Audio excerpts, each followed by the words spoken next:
Well, you do it well without. And Tom, I want to thank you.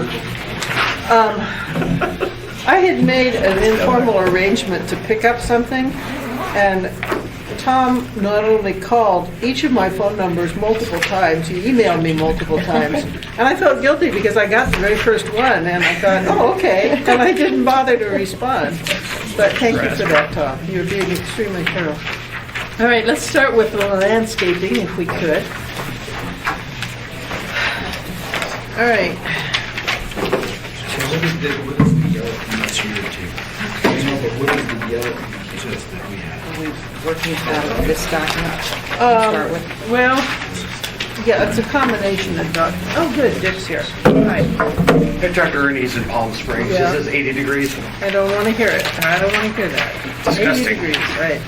Okay, I think what we're going to have to do, unfortunately, Harriet, is skip around a bit. My apologies. But since we just got these sheets, and they're both on the surety question, which was a big one for us before. Are they different than what was in here? Yes, apparently they are. Before, in our book, we got a staff proposal and a Schoenthal proposal, and now we've got something else. So, Dave, you want to tell us what yellow means? Okay, what we attempted to do there was the initial department, kind of initial draft for discussion, and the yellow means we got Terry Schoenthal's draft, and we tried to take the two and make changes to each one, trying to arrive at sort of a hybrid, I guess, if you will. Okay. And have then we? Tomasz, well, they're not totally, but they're getting closer. And then Tomasz Dayak had also submitted a third alternate that's in the email that you have. Okay. Let's take a second, because I have not read Tomasz's email. Sorry, I had other things going, so I just sent that. Yeah, like all of us right now.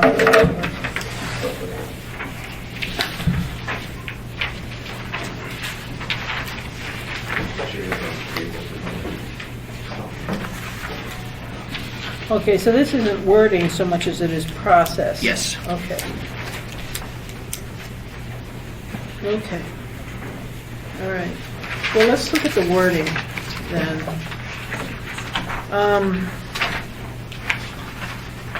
I still don't quite get the yellow. I think what they're saying there is they've taken what they had sent out, and in yellow, what they've added to it are pieces that I'd included on mine. Okay. Do you have any comment on that, Terry? Well, I just have gotten that, but I do have one comment. One was that in going back through and taking a look at what actual values would be assigned to landscape improvements, that there's virtually there's very little requirement for a normal residential sized lot. In other words, if you get down to a certain size and under certain circumstances like R1 and R2, there's really no need to be requiring some minimum amount of value to put into it, because the actual landscape requirements that are associated with those are so small. So rather than get down into the weeds of those really little ones, identify another case in point as an example are PLI lands. PLI lands are virtually always public improvements. There's already a requirement under the public for those types of projects that a contractor has a warranty for the landscape. So there's fundamentally there's no need to put another requirement on a public entity to provide that. So that's why I included that surety shall apply to lots located in R3, R4, R4A, B1A, B3, RO. And I know some of these have actually changed, so we need to make sure that in fact those are accurate. Okay. Dave, which is the preferable? Which one are you promoting? We're throwing those out there for discussion. They're both kind of arriving at the same thing. Okay. But the gray crossed out would be things in both drafts that we had proposed taking out. Okay. Well, Tomasz and Terry, of these, do you have a preference? Is there any concern with either? Do you want to start with one? And then Well, there's still an underlying, I think Tomasz in his email, he raised a concern that this puts necessary burden on contractors, but I would suggest that it doesn't, because in fact, there's no burden on the contractor to provide that. The burden is on the owner of the property. Well, let me talk to that about that one, because, and again, I'm sorry, the discussion, as we understood, is going to be like, make a decision on which way this should go. Right. Not necessarily looking at the language, although Well, obviously we have to we're- look at the language. Both. So, either of these probably would be okay if that's the concept we're going to follow in terms of setting aside Okay, well, fees. let's talk about that first then. I guess, frankly, that is the way I'd like to go, but is there any disagreement or other Which comments? way would you like to go? Setting up a process somewhat similar to this for the surety. The alternative process, Harriet, is in, let's see, it's right.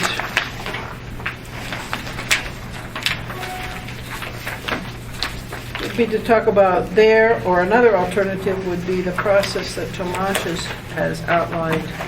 Which is completely different So there's three. in its standards. And what I try to look at is how would you initiate this process? How would you carry through it? How would you conclude it?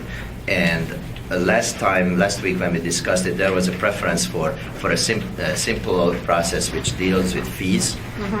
And in my belief, at least, is that if you tie the system, tie the warranty issue into the system which already exists at building safety for the permitting process, you can assign fees to do a final inspection and remove the onus from the contractor to put up the money and front it.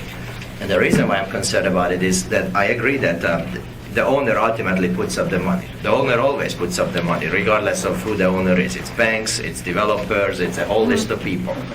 But someone needs to put up the money. If you are going into a project like one I'm working on, where it's about $40,000 worth of landscaping, you look at the size of the landscape area, then you put up a surety for 2-3 years for, there was discussions of half of that, there was discussion of lot size.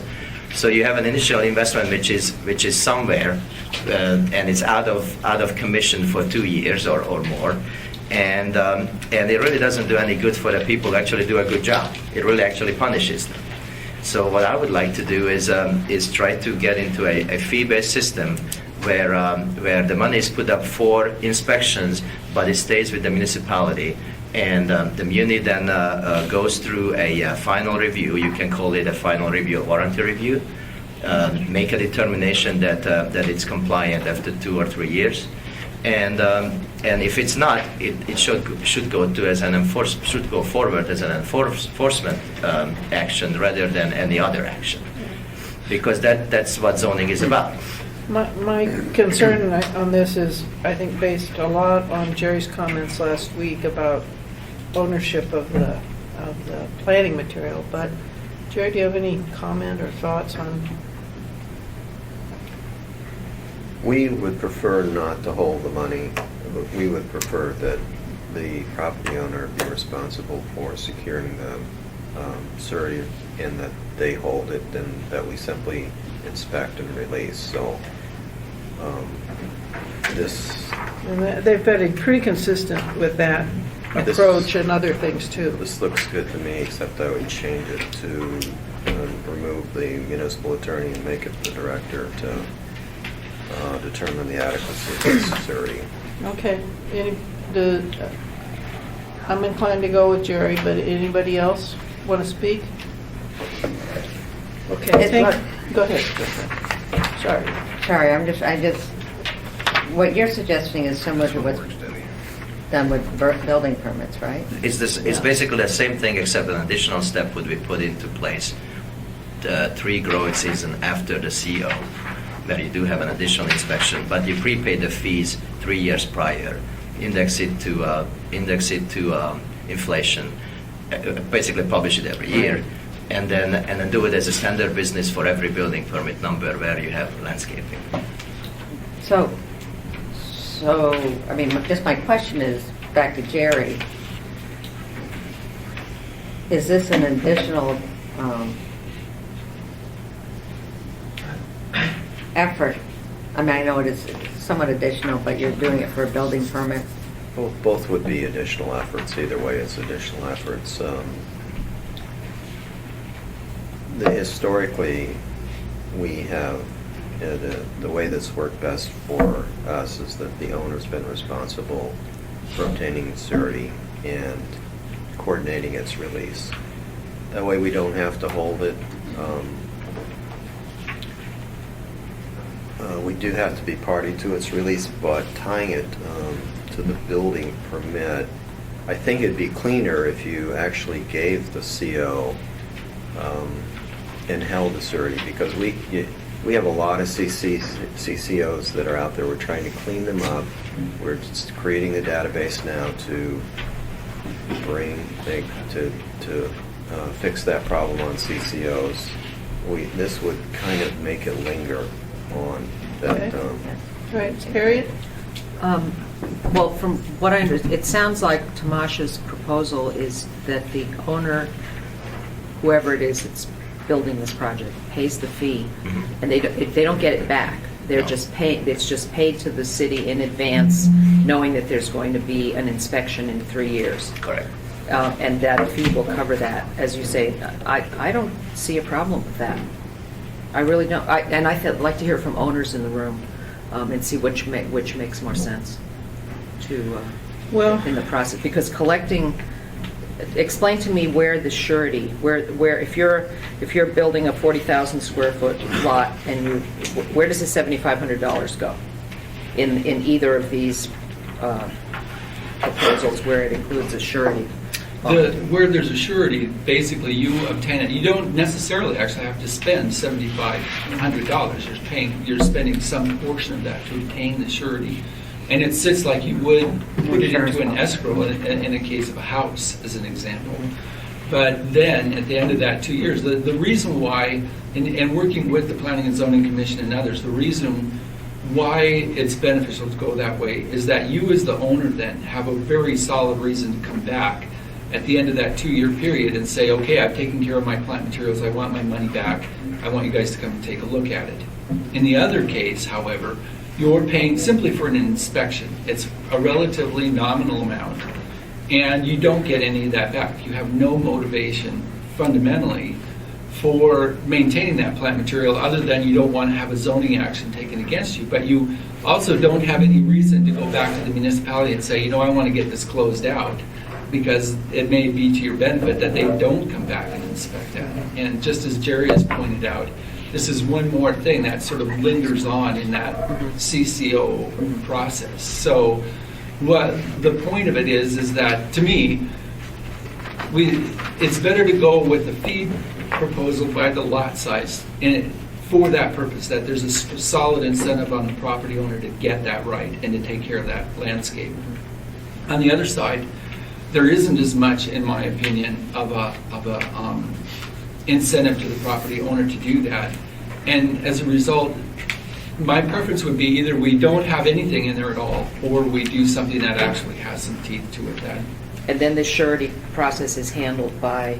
It can be handled by the bank, it can be... Okay. It's not handled by the municipality? It doesn't necessarily have to be handled by the municipality. Okay, a couple of people. Erica? I just wanted to clarify from Tomasz that yours is not a surety. Basically, It's an inspection fee after the CO was released. So you get your CO, and then 3 years later, there's a... Okay, thank you. We don't have any problem with leaving this and an inspection fee on top of it, so that's fine with me. Okay, let's hold them in. Go ahead. I just had a housekeeping issue. Yeah. If you have a 10 to 15,000 foot lot on both forms, this says $1,200. If I have that same 15,000 foot lot, am I going to pay $1,750 or am I going to pay $1,200? The That form needs is to get- stupid. Yeah, we'll And fix it. both Less of them than. are. Yeah. Anyway, sorry. Okay, so my sense is we're generally here, but thank you, Tomasz. Anyway, all right, let's talk then about wording here. Jerry, you said you had some specific concerns? I'm not sure the municipal attorney has to see all these, whether the adequacy of the surety, that I would make it the director. Okay. Anything else beyond that? No, other than what was just brought up about the table itself. Okay, The other thing I would include is that the versions that have been passed out now by the planning don't provide for which zones those are requirements for. That in fact, they're for all zones right now. And I think that there are cases where there's not really that much of a benefit to the municipality to require that surety. Well, wherever it's required is where it would be applied, so that's why we took the districts out. So it's applied across the board wherever landscaping is required. Right, but there's nothing that says that right now, I don't think. I mean, that's why I suggested that we might want to identify which zones it's, for example, R1 and R2, probably that there's no great benefit to. Wherever in the code landscaping is required and you either don't install it or you wanted to lay it, you would use this particular section of the ordinance. But for example, in an R1 zone, there may be a requirement for one tree per lot or something. In that case, then that you've got a $1,200 fee for one tree, and that's not a reasonable amount. He said it's not a fee, it's a surety. It's a surety. Yeah. But still, a $1,200 surety for one single tree isn't appropriate. agreed. Erica? If we're going to go along the lines of exempting, I think it would be better to exempt by use rather than zoning district, because you have different things allowed in zoning districts, but we're really talking about if the use requires only one tree per lot, then we want to exempt uses. The issue, though, then is it gets to be, I mean, I think we've got huge, big problems in other cases where we've strictly gone by uses, and I think that the difference in the uses here isn't so significant. I think it's easily addressed by the actual zoning. So besides R1, what else springs to mind? Well, PLI is an example because of the fact that on public facilities, there's already basically included in that, whether it's a school or a public building, there is a 2-year warranty that's included, that's required by the contract. But there are also private entities that are in the PLI district that this would be applicable to. All the UMed district. All of the, as an example. Quite a bit of Yep. UMed district. Tomas? I think I agree with that. Sometimes it seems like the surety maybe is not comparable to the actual requirement for landscaping. But if we start to get into it, then it's going to get hugely complicated. And one of the things we wanted to do is make this less complicated. Yeah. Well, for me, it seemed less complicated to have a fixed dollar amount rather than to figure out how much the planting materials cost. Well, I meant that in exempting any uses. I mean, No, maybe, I understand. Maybe the I amounts was you off said topic. differently, Yeah, but I hear you. It just seems like we wanted to get something which is clear, fairly easily understood, and fairly easily executed. Right. And if you start to get into the exemptions, then you back to. But right now, there are only a couple of exemptions, and they include R1, R2, and PLI. You're allowed to have a bunch of non-residential uses in those districts. You're allowed to have churches and schools and other sorts of things, and if those I have see a what you're saying. landscaping buffer requirement, you want to have a surety to make sure. Well, I think going back to what landscaping Jerry said, if there's a landscape requirement, perhaps it just comes down to if there's a landscape requirement that's required, put it that up. you would have to fall into this category. Okay. Dave, go back then to the language here on your sheets. What kind of direction is needed from the committee? I think maybe which one the committee would prefer to use. Okay, And we'll go from there. all right. And there's no staff recommendation for which one you prefer? Well, they're both similar. The one that has the header guarantee of landscape and survival the attempt was to make it shorter, Okay, but it's very similar to Terry Schoenfeld's draft in terms of, there's a few differences, but overall it's fairly close. okay. Comment? Tomas, Terry? Either one? Does it matter? I can go with the shorter version, and I understand the points that are being made on that, so. Okay, then go with the shorter, fix the table, and we're going to have to, as we think more about this exemption issue, but right now I'll stick with what we've got. Is there anything else we need to do on surety? Dave or Tom? Okay, Well, actually, there was one more thing. go. There was a reference to irrigation. I think we took that out. Yes. I'm kind of asking. Okay, so we're if we not took going that to out. provide that. I mean, one of the things that we had included, we know for a fact that if irrigation is included, that the likelihood of plant survival is higher. And at one point, we had indicated that if someone installs an irrigation system in theirs, we would give some kind of an exemption or reduction. There are pros for that. Sorry, jumping in. I didn't mean to do that, but I No, did. that's all right. But there is such a thing that when you go and decide that your school is going to be LEED certified and won silver, if you put an irrigation system, you're losing points. I mean, there is all kinds of contradictions in this whole. Really? Yes. Whoa. You wanna have less stuff built for more benefit, and yes, irrigation is good for establishing material and even maintaining material. It's not always good for other reasons, and I don't think we should really tell them how to maintain it. That's what I would like to get out. People are smart enough to figure out how to maintain a landscape. But we're not telling them how, we're giving them an incentive. And I personally don't agree with the LEED requirement in Alaska. We have 40% of all the fresh water in the United States, and we have less than 1% of the population. There are parts where it's very dry in the United States, but that's not our issue here. Okay. Maybe not an issue, but it's in the LEED code, and that's how you certify buildings. All right, Sally. I just had a question where we're at. What happens with the one tree requirement in We're not there yet. Hold on. That's right now just this. Then I want to talk a little bit more about the one tree if we could.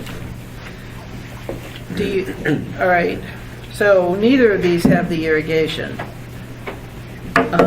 And I can live with that. I just would prefer to see that It's it's work to be done in the future. Okay, all right, so let's talk about this and then the one tree thing. There was a question that was given to Bob and to Jennifer to go out and talk to some insurance and banking people about the whole issue of non-compliance, or what's not that's the right word, non-conformity, yeah. And Report I actually back. would like to have Bob. When talking about, there's the underwriters of the report are Fannie Mae, Freddie Mac, FHA, and HFC. The designated underwriters are the mortgage companies. At the mortgage company level, they feel that if there's a mention of a nonconformity in either a house inspector report or an appraisal, that they will require the loan applicant to get some kind of certification from the municipality pertaining to that it's been brought into compliance or that it isn't. But that may just, so I'm escalating and I'm trying to get in contact with the actual underwriters in the lending agencies to see what language in the code would, that we could put in to make it have sufficient clarity that it's not going to be a big problem, basically. And it's going to take, honestly, it's going to take a while to be able to coordinate with all these people and come up with the right language. So I'm strongly interested in getting that language. oh yeah, And I mean, we'll get it, but I have a feeling it's going to, come in. do you have a feeling it's going to come in along the same lines as the initial, in that we're going to have some sort of certificate from the municipality? That's what we'd like to avoid. We'd like to, put something in here that makes it crystal clear what the application of the new rules to the existing housing stock is, basically. And you talked about this differentiation between legally non-compliant and then the use, and that didn't make it much difference, at least No, initially. well, the designated underwriters, they're very skittish. If they see the word nonconformity in any of the official documentation, that, it's a problem for them as far as they're concerned. So I need to talk to the people that they report to try to get it to try to get clarity. I'm not sure you're going to get absolute clarity on I this know, issue. but I'd like some reassurance, because frankly, this is a big deal to a lot of people. It is, but every loan that gets processed and every underwriter that looks at it, the local banks and then the actual underwriter, you bring up the word nonconformity, and that just starts to trigger things for all of them. Yeah. And then ultimately, they have to make a decision at the highest level of to protect their security of what they're lending on. Will they be able to sustain it should something happen to it? So that's the language we need to be looking at. I think we have pretty good language in there so far, working with Bob, but it probably can be strengthened. Yeah, the issue is that, we're making so many changes that it may become a bigger problem than it has been in the last 10 years, and that's what we want to do. Erica? But what Bob just said is that if they see that word in the report, then they come to the city for a letter. The city issues these letters all the time. All the time we issue letters, and when we see that the landscaping is out of compliance or the building design standards are out of compliance, the way Chapter 12 is written is that we say, this lot, this property is conforming. But Erica, I have gotten at least 12 phone calls, which maybe doesn't sound like a lot to you, but to me it is, of people who are intensely frustrated at having to go to the city and get these. It's been cumbersome and difficult for them to prove that they were in existence prior to zoning. They didn't keep records for one reason or another. I think the fee is, and that's the question I've submitted and haven't gotten an answer to on the proposed fee increase, $180. That's not a little thing.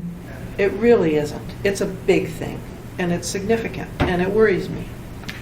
Part of the fee is, Debbie, is that a lot of people, they don't really keep the records. They bought the That's property over a right. period of time, and actually we do the research for them, basically going to Aerotech and either using our inventory of aerials that we have, going back to try to document it. That's what that fee goes towards, is the research to make that determination. Well, when you do that, then frequently it has taken more than the hour, and the fee has been even more than that. Well, I've sometimes it had can some take horror more than an stories hour. from people about how hard this is. Oh, it's, okay. Tomasz? We are kind of talking about a little bit of I guess, anecdotes, what you hear from people. In my experience working with the muni, and I don't want to make it into a love fest because it's not always rosy, but in most times, in issues like that, they do their research, they try to be responsive, and there's a process to do it, which is actually fairly clear and obvious, and then you have to do the work which hasn't been done since 1975. And for that, I don't think the municipality can be held responsible. It's not their lot. Okay. Anybody else on this? I kind Jennifer? of would like to wait. to Well, I see- don't know when you say wait, I'm prepared to offer an amendment when this is before the full body to take care of, if that is something that, I think that's the way it should be handled. okay. Because ultimately, we have to satisfy, the highest level underwriting criteria. And whatever, it's going to require explaining the problem to them, explaining all the changes that are being made, and trying to come up with a way as much as possible to streamline the process for the homeowners and not make all these changes into a new impact.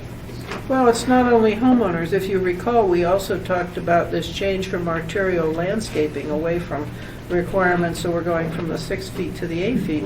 So it's also commercial It properties is. that are going to be under this. And This we- is hundreds and hundreds and hundreds of And properties. we had that discussion as far as commercial, and will you share with Debbie what your feelings were in the commercial?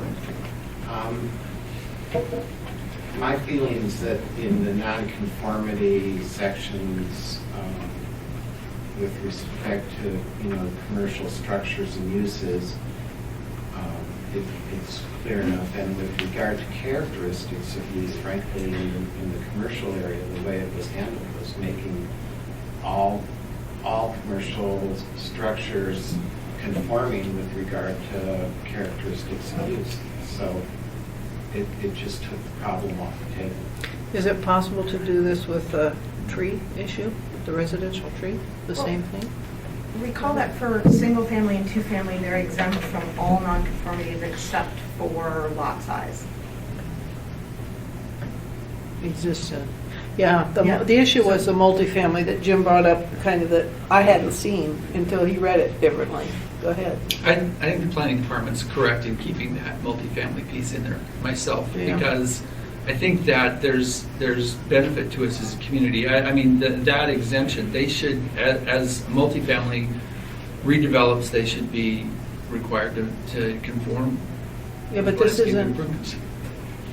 but it's putting this non-conforming status on every multifamily place that doesn't have a tree right now. Right? Go ahead. They're not nonconforming. Okay, well, they will have a non-conforming use. No. Wait a minute. As Bob said, if the characteristics of use does not create a nonconformity. But did we do that for residential as clearly as we did for commercial? It's for everything. Bob, do you read it the same way? I'll have to look at it, I'm not sure. I can read it. Development that was legally established before the effective date that does not comply with the district-specific standards of 2104, the use-specific standards of 2105, or the design and development standards of 2107, shall be considered conforming on the effective date and subject to this section, characteristics of use. The only exception in Chapter 7 is the stream setbacks. Okay, all right. All right, I'll still look for that, though, from you, Bob. Yeah. Thank you very much. Okay, what else is that it on landscaping? Dave, is it? Do we still have the one tree issue? Well, we do in the sense that we were going that way, but then we kind of got on hold when Jim brought up this whole issue of, well, it's also multifamily, and then we got into the discussion of the non-conforming and the surety bond, and it kind of spiraled out without finality. Is there any comment you want to make about that, the one tree thing? Tomas? I would like to make one, and it's a simple one. If we decide that we want to elevate our, let's call it the urban forest standards, I think we should elevate it at a level which is not onerous, but it is reasonable. And Okay. we came through with the 3-tree standard. And the reason why I think it's reasonable, because how it's written, it encourages to retain existing mature vegetation better than if you just have the one tree. Because if you just keep in one mature tree on the lot, you will basically satisfy your condition because it's already meeting the requirement of 3 trees planted newly. And we're going to see this kind of projects going into redeveloping existing homes, additions or enlargement of the structure or making it into duplex or whatever it is. And in those cases, I don't think it's a very high bar to meet. But with the new development, I think that the single tree is just a little bit, it's just too low of a standard in our view. That's why we put forward the 3-tree standard. Okay. Terry and then Sally. One quick thing, and just that, I did go back down to Lusac Manor, which is a new high-density development. And the issue is there's a lot of cases where 3 trees is appropriate, maybe even 5 trees, depending on the size of the lot. There's also high-density development, and in Lusac Manor, I would estimate that there's roughly 1 tree per lot. There's no lots. There are no lots, but per unit, there's 1 tree per unit in that Well, that makes a particular case. fourplex into 4 trees per lot. But there aren't any lots. Well, that's what I'm saying. So how do you address that? Okay, It comes okay, back to okay, acres, I okay. think. All right. I happen to know about that one, so I'm saying Okay. that. All right. Sally. I'm just kind of back to the issue on the surety. If it's going to apply whenever there's a landscaping requirement, then are you going to apply it to every R1 lot, that even if it only requires 1 tree? So that they have to put up $1,200 That's what I would like to avoid, that's why. Well, we did it. okay, I thought that in a sense this did because it starts at lot area 10,000. Yes. That's true. Yeah, there's Well, there's a lot of 10,000 R1 square lots, foot yeah. lots. There is. Okay. In residential. And that to me doesn't make any sense, but I'm just trying to find out if you've addressed that issue already. Okay, well, I thought we had, and I thought we were, but I'm listening if there's specific exception or objection to that. Dave? I know in that section, trees for residential development itself, it applies to residential development except for single and two-family lots that were platted before the effective date of this title. So I think it kind of takes a lot of those that exist. Oh, so if they're already platted. Oh, okay, so just include them. And Tim's not even looking at me. And Hillside. And Hillside, yeah. Well, how do you, I mean, any other comment? Harriet? I'm trying to figure out if we just allowed, are we allowing all those multifamily dwellings now that are plain boxes on lots with grass and asphalt to continue to be ugly My understanding, well, and unshaded and unpleasant and okay, well, I don't know if we barren. can cover the Let's call it unpleasant. barren. And I don't know if we can cover the barren. But if they remodel or expand, then they have to plant a tree. That's all we're doing, you know. But I would also note that there, I mean, truly there are a lot of those around our town that we look at, but most of those actually require parking lots. They also require perimeter landscaping because of the location of how they are. So the idea that all of that the interior landscape, that there is no landscaping associated with them, I think is not entirely realistic either. There is a pretty substantial amount that goes with perimeter and parking lot landscape and other things. Okay, so they're not likely to remain barren. If in the they will, development process. they will remain if there is a status quo in terms of use. That until anything changes, they will remain. And where we're trying to go to is, and I think rightfully with the department, I think correctly stating their standards, is that when change occurs, all those kind of land use related sections kick in, and then you elevate the standard. And until that occurs, it does not happen. But it's basically the same thing today with any kind of development. And we will see a lot of Mountain View fourplexes and eightplexes and sixplexes and Fairview, which will be just as desolate as you see it today. But when redevelopment happens, that's where I hope that things change and that this code actually fosters that. Redevelopment and economic pressures is, the market conditions are going to dictate people to come up to a different standard when you have higher standards elsewhere. Go ahead. I'm a remodeling contractor. All I do is additions and remodels. And I don't build houses. So my question is, if somebody comes to me and has a house that sits on a 10,000-foot lot, and I remodel their bathroom and I pull a permit, do I have to make sure that they have... Only unless their bathroom is over half the value of their house. Okay, that was my question. So if I go ahead and the house is $300,000 and I put an addition on, an addition versus new construction is going to cost at least double what a new construction per square foot is. So I put on a 500 square foot addition on a home. It's going to cost roughly at least... Let's get a review on that. Yeah, Tom? I'm just trying to figure out at what point... Remind us again of the trigger, Well, or Erica, whoever. In 2112-020, single and two-family structures and mobile homes, in this chapter, only sections 2112-010, which is general provisions, 2112-020, which is that particular section, and 2112-050, which is non-conforming lots of record, shall apply to lawfully erected non-conforming single and two-family structures and mobile homes. The other sections of this chapter shall not apply to lawfully erected single and two-family structures and mobile homes. So the section about characteristics of use would not apply, and you wouldn't... Wait a minute, now I'm confused again, I'm sorry. I wasn't listening clearly enough, I guess. Could you rephrase that? So what this is saying is that if the single-family home that Ms. Dean is proposing to add on to was lawfully erected, so Yeah, you know, yeah. built according to whatever standards, that you would not apply the characteristics of use section to it. So you would not be looking to see. Even with remodel, even with 50% remodel? Because it doesn't fall under that section. I didn't realize that. I think I kind of remember when we did that. Okay, so, I'm sorry, one more time. I do way better when I read. My brain is just this way. So, it doesn't, which sections do not apply? The landscaping then? Anything in chapter 7. Wow.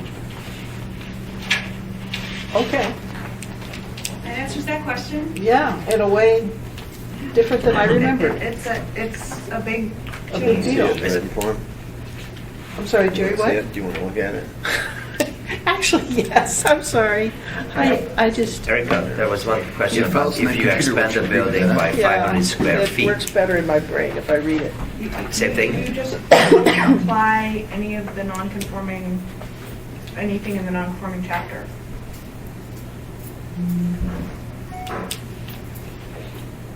But wait a minute, Erica. This is for commercial too, and industrial. 2112-020. This section 2112-060, which is 020. characteristics of use.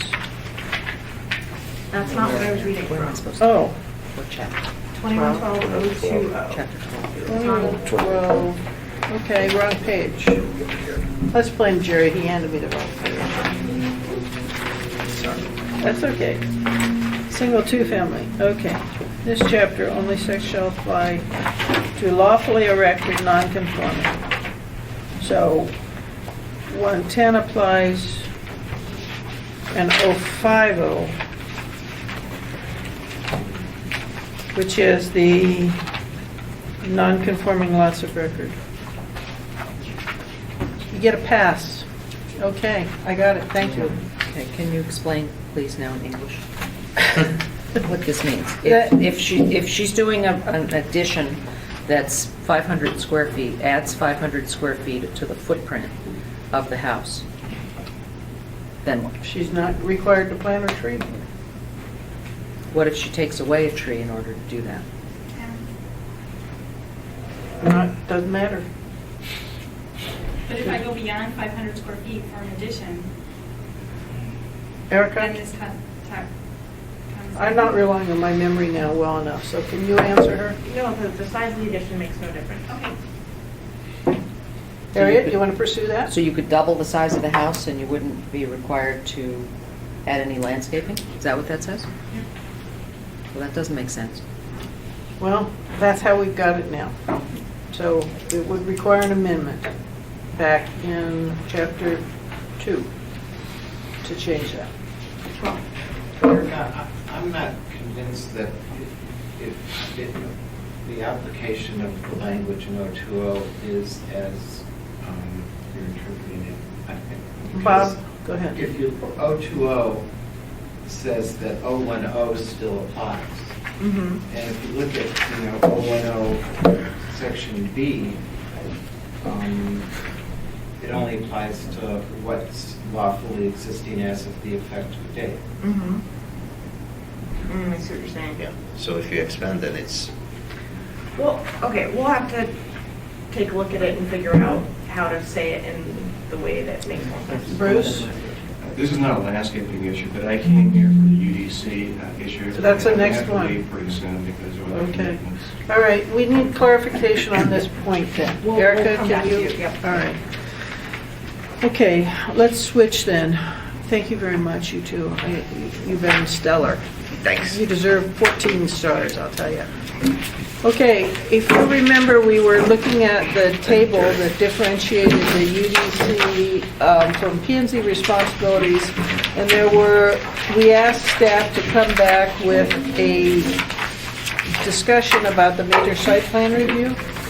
And Jerry had remembered that in past, there was a size differentiation for major site plan reviews. Smaller ones went to UDC, bigger ones went to P&Z. And so they gave us something which wasn't quite what I expected to see. But Bruce, what's your comment?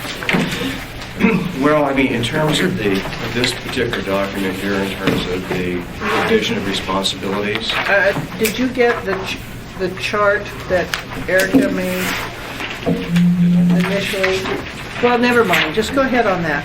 That'll work. this is I believe this was available like last week, and so I am reading the same thing. All right. And so, generally speaking, I think we're in agreement, okay? But I would like a couple of points of clarification. Hold on, I gotta see what chart you're looking at. Myself online.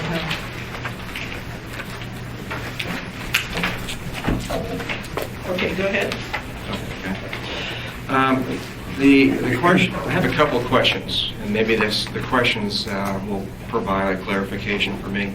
When it says master plan institutional has P&Z review, my question was, why have approval? Is there a reason that we wouldn't have approval on that? Goes to the assembly for approval. Okay, here's the answer on that one. Okay, on the street projects plans in hand, and there's a division between the DSR and plans in hand.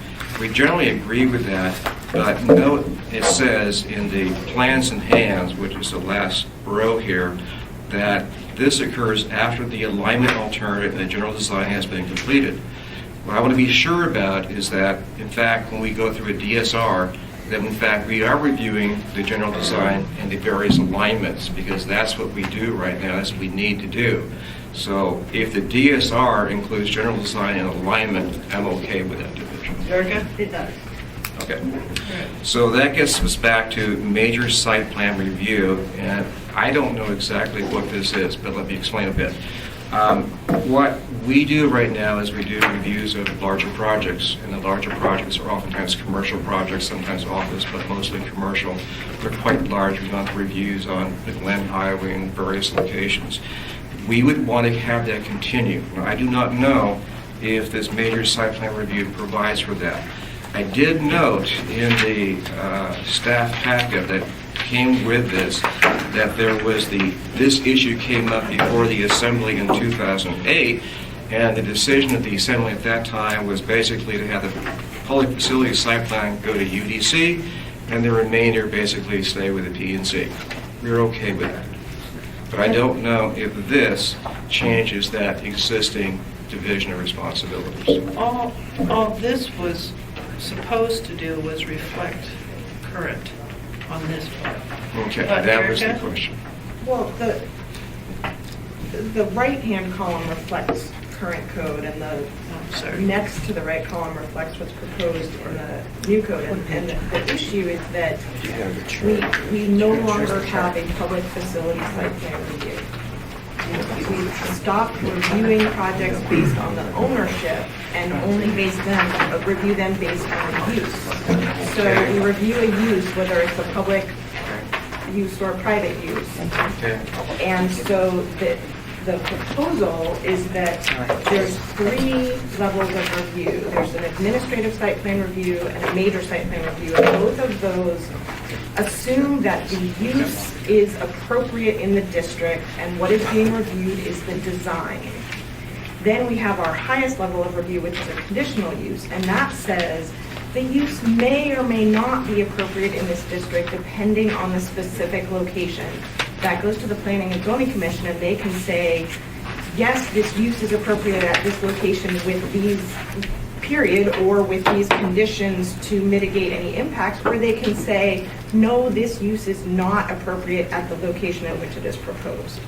So the use being, for the site 2 levels of site plan review, the use being considered appropriate in that district, anywhere that district exists, it's the design issues that are important, and those are proposed to go to the design review body, which is the Urban Design Commission. So, I have Can you give us the resolution then, if you don't mind? I don't think we have any concern about the administrative site plan review, and we don't have concern about the conditional use site plan review. What we're concerned about is that middle level, okay?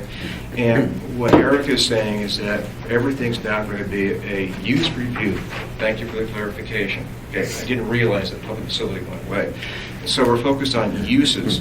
And the argument made by staff is that you have established the uses in the zoning district. I will tell you that in I-1 or B3, there are a whole variety of uses that occur there, and that there's differences in scale and types of uses, and it's really not necessarily appropriately identified, okay?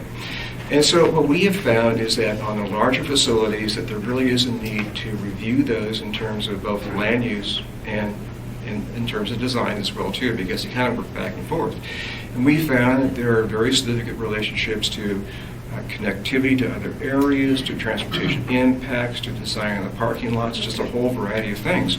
And so this is the reason that we had the recommendation that we apparently did back in 2007. This is what I remember, as a matter of fact. We basically said that there should be a division based upon scale. Okay? We said big stuff should go to P&Z, little stuff should go to UDC. Staff's recommendation, everything should go to PDC. Excuse me, UDC. We disagree. Okay. Jennifer, and then I'm going to ask Jim. And the division between public versus commercial, or Public versus private. private. South High, Public. and that was, So now we need to turn back to the tables in chapter 5 to see which things are proposed for major site plan review versus which things are proposed for administrative site plan review, which is versus permitted versus Right. conditional use. Schools are major site plan reviews wherever they are allowed in a district. So South High would continue to get a major site plan review at the urban, well, At according UDC. to our, but yeah, it would be. as they would go through today. The idea was that all these projects have similarities, public or private, that they all have some, impacts, whether it's design, functionality, or Traffic. circulation, Yeah. that's why they were all meant to be treated equally. Okay. Jim?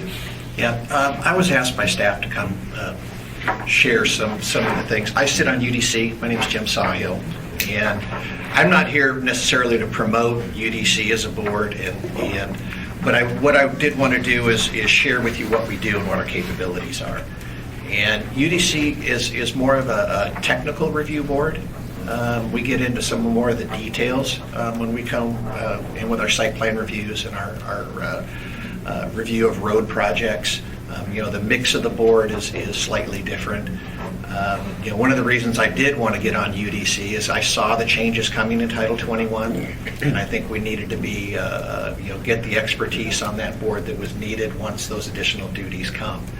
I know there's been talk for years of dumping UDC and transferring the load to P&Z. I think that's one of Coffey's flags that he likes to wave, and something he'd like to accomplish in this rewrite. Frankly, it came from, more strongly from other assembly members than Coffey. Chris Birch is the one who really totally wants to kill UDC. Yeah.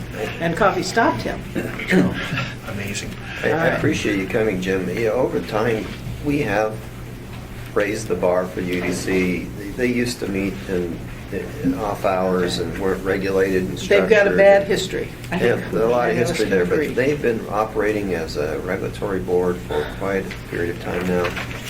It has a composition of some very professional background that... One of the things I see coming with the new Title 21 is a lot more site plan review, a lot more public oversight, a lot more process coming, and a larger workload for P&Z.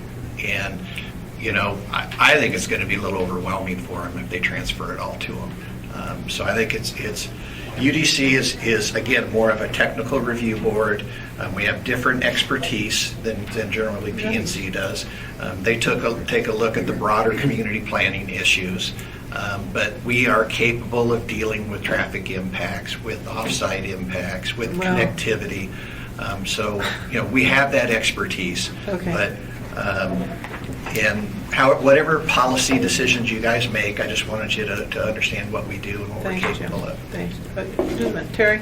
I would just point out that site plan review, as it historically has been done, was originally envisioned as a community oversight by way of planning and zoning, a community body basically that took a look at a plan. It was always done in a relatively preliminary phase of the project because if in fact it wasn't just based, is it appropriate to the zoning? Is it appropriate to the community that it's being put in?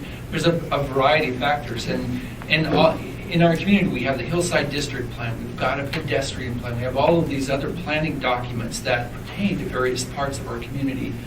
So fundamentally, what the planning and zoning did was at that relatively early stage, they looked at that project and said yay or nay. It works within the community that it's being proposed in or it doesn't. It wasn't a specifically technical review.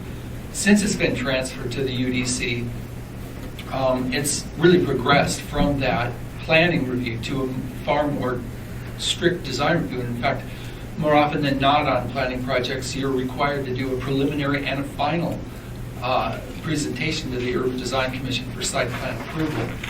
And I guess I can go along with the notion that it's going to get that higher technical level of look, but we also have to remember that there's a significant cost of bringing a project up to that level of technical quality that didn't exist in prior times, in the way that we used to do this. And the whole point of that earlier approach was that you can say yay or nay early before someone's invested a fortune in design services on the project. So I think that's a consideration that's in there that hasn't been addressed. That's significant. Bruce, if you had to break this down by square footage or value or size, what would seem to you to be a logical break? Well, this was the issue that we addressed back in 2007. We had this very issue in front of us at that time, and the commission was concerned about the direction it was going because everything was going to UDC at that time. And at that time, we said, no, we don't agree with that. We think there should be a break in terms of size and scale. And so what we asked staff to do is to look into their actual record database to see what the distribution is of structures would be and where a good point would be in terms of breaking it. And what they came up with is what you see in that 2.2. It says there are three things in there. It's bigger than I expected. Yeah. Yeah. Way bigger. Right. And so, we were comfortable with an approach that basically, where we picked up the major aspects and UDC picked up the minor aspects, largely on the basis that as you got to a larger scale, you had larger potential impacts, and that many of those impacts would be land use and environment related. So that's what we were comfortable with at the time. I don't know how friendly, I think that's the way it left the commission. But what happened is that the assembly changed that. So the assembly said, okay, we're not going to do that. We're going to have all public facility site plan go to UDC and everything else go to P&Z. Yeah. And so it's kind of interesting to me, we're saying that P&Z can't do this, but it's what we do all the time. Well, I, as an assembly member, if there is an issue that has controversy, I'm getting a lot of phone calls. I'd kind of prefer to have it go to P&Z because I'm used to how P&Z looks at things, and I think the public is more used to going to P&Z for their say. Whereas if they go to UDC, it's a little more cumbersome and difficult, and I'm getting advice from people I'm not as familiar at getting advice from, and so I don't know how to read it and in the same way. So I actually think, considering this South High turned into a big mess for the assembly, and still is. Still is. More for her than me, but I mean, I'm still getting it. So it would, I think, have been a better decision to have South High go to P&Z than UDC, because then it would that's have been pretty much our position, is that you've got a lot of impacts with those, even public facilities, that you need to sort through. They're not design related. Yeah. And I mean, and there's a general feeling that public facilities get a different set of rules, or so you're. I mean, you don't want to promote that kind of. Okay. Do you think that your body would still be comfortable with the recommendation that was made back in '07? Yeah. Okay. Any other comment from anybody else? Stacy? I'm looking back here. My only comment is it would be interesting to discuss the backgrounds required to be at P&Z. What are those types of what your background has to be at P&Z, what has to be at UDC. UDC, if I'm not mistaken, is architects and landscape architects, correct? No. Oh, and who else can give UDC? It also includes engineers, we have contractors, we do have arborists. I guess the impression is UDC is some kind of second-class board that only reviews landscape designs, and that is not true. No, I just thought the board was a little more. In the past, it has It has been, yeah. It started out as the Beautification Commission, so it has evolved over time. And so. Okay. What? She looks great. Oh, yeah, yeah. Well, I remember on the school board being intensely frustrated with UDC over some of the requirements they put on schools for landscaping material that was really hard to maintain and keep up. Mirror Lake Middle School, I have stories. Just as an Erica? aside, oh, sorry. Oh, go ahead, Jerry. She yielded to you. I agree, Jim. I think the workload is going to come up a little bit in the future because I had a discussion with ASD. They at least have 8 schools that are going to be coming in with amendments. So we're going to be starting the first one here shortly. Amendments to what? The site plans. And South High is the first one in the chute. Okay.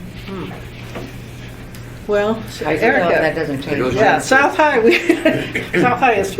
So 2 things. To respond to Ms. Dean, at the bottom of page 3 in the packet, I did list the proposed qualifications for both Planning and Zoning Commission and the Urban Design Commission, Yeah, I saw as that. had originally been in Chapter 2, but had gotten moved to a draft Title 4 ordinance. The other thing I wanted to ask is that the master plans for parks that are less than 150 acres be struck, because we kind of dealt with the whole how parks are reviewed in a separate section in a different way. That's true. Okay. Valid point. Okay. Objection to that? What are we, what is the decision that has been made here? Go You to could the wrap it up. very top here, going back to the original P&Z recommendation back in '07. We put that in place with the exception that we already dealt with parks separately, and so. Okay, that so we're would going to enter strike the- parks? Right. Yeah. So, So P&Z would get non-residential development, and public facilities with a gross floor area. Wait a minute, I read that wrong. It was the reverse. It's the reverse. Put on the glasses. So UDC gets non-residential development, public facilities, gross floor area less than 100,000, and residential developments of less than 140 units. so that includes middle schools and elementary schools, and big box stores and so on. You're right. Right? Middle schools and elementary schools are under 100,000 generally. Which we have a school district person here. I don't that- remember. I think that's right. Yeah, and I think high schools go to 300, something like Yeah. that. Okay. All right. I would prefer that it specified the scale of, because if you have a middle school that's 102,000 square feet instead of 98,000 square feet, that makes a big difference in. So what would you want to see? I'm sorry. I want to see what kinds of facilities fall in that less than 100,000 category. Can somebody help her? Yeah, I mean, I'm too far from it, having served on the school board. What are some It's been too many examples? years for me to Of remember. 100,000 things square that- feet? Or Yeah. less than 100,000? What is Cabela's 100? Cabela's is 100, or about 100. Fire stations would be less than 100,000. All these substations would, Yeah. residential and public facilities. Yeah, So small businesses would. Probably you're trying to This is go- master 20 site plan review. Between 20,000 and 100,000 of large retail, would fall into that. Okay, so from that list below, in the middle of page 3, that says what UDC has reviewed, what's out of that? What would not be on the list? The sports arena probably would end up going, the last one, the sports Would go to arena would probably P&Z. end up, I think that was probably greater than 100,000. Yeah. I'm not sure about the health sciences building. I don't know how large that was.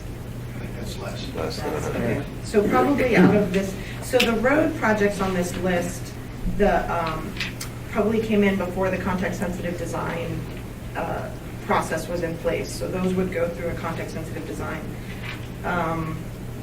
Police department headquarters, probably greater than 100,000. Yeah, it's hard to say, but definitely the sports arena on this list would have gone to PZ. Okay. Okay, so, and then roads would continue to go to UDC? They still have a three-stage design. process Mhm. where the concept report and the design study report go to planning and zoning, and the plans in hand, design review goes to UDC. We've made an incredibly, I think, cumbersome process when we adopted the context-sensitive design. But I'm loath to get in that ball of worms because it took forever to create it, and we've got agreements on it. I think it's way too long, but that's just me, and everybody else likes it. AMATS has adopted it, state agreements. There's enough problems to deal with, you know. So, okay, we've done the UDC, P&Z stuff. Okay. Snow storage. What? Snow storage. Snow storage. Somebody else will do this. Okay. We'll have it this year. You think it's going to snow this year? I do. Come December. The ugliest November I remember was, I think, Remember a couple years ago, it only 1977 got snowed in 78. December. There was no snow in November at all. It was horrible. Worried about And it was ground 20 below freezing. zero for the whole month. Okay, folks, back to snow storage. Now, Tom, the leftovers were, Jim called me, and I know his issue on the size of the snow storage. Is that the only area that's left on this? There were two items that the Assembly Committee held from last week from the October 18th issue response document dealing with snow storage. One was the applicability language, and that appears on pages 18 and 19 of this document. Okay, I'm looking, and can you refresh our memory? Basically, the version that Planning and Zoning Commission recommended on its blue line, red line version of Chapter 7. Page 29, lines 18 through 23. Just a minute, page 29. There's no, it's page 291. Hold on, maybe I got the wrong document. I got it, okay. Page 29. I'm sorry, go ahead. In any case, What line did you say, Tom? It's on lines 19 through 23 total, but the Planning and Zoning Commission Oh, right. I remember responded that. to... Additions, yeah. Right. So what we did, as y'all requested, Jim Ferguson and I talked how to appropriately clarify all the language. Right. The recommendation that we arrived at on page 19 of our issue response basically does two things. It first clarifies what developments would fall under a requirement to provide a snow storage area. And that's in the first paragraph. Hold on a minute, Harriet. I'm sorry, I don't know what Okay. does the cover of the book look like? The cover of the book looks like October this 18th. one. It's from last meeting, then we didn't finish stuff. This one, okay. Yeah, Thank you. and it's on page 18, 19. Okay, thank you. Or if you've got the red line, blue line, it's on page 29. The page 19 recommendation, basically the second paragraph, and it's overall, just looking at the big picture before we get into the last two lines, is basically saying that an existing building that's renovated or altered or expanded, the essential idea is that that existing building development is going to be, our overall direction is that that's exempt, and that's the idea. It gets into the weeds with the phrase by 10% or more, or by 10 more parks.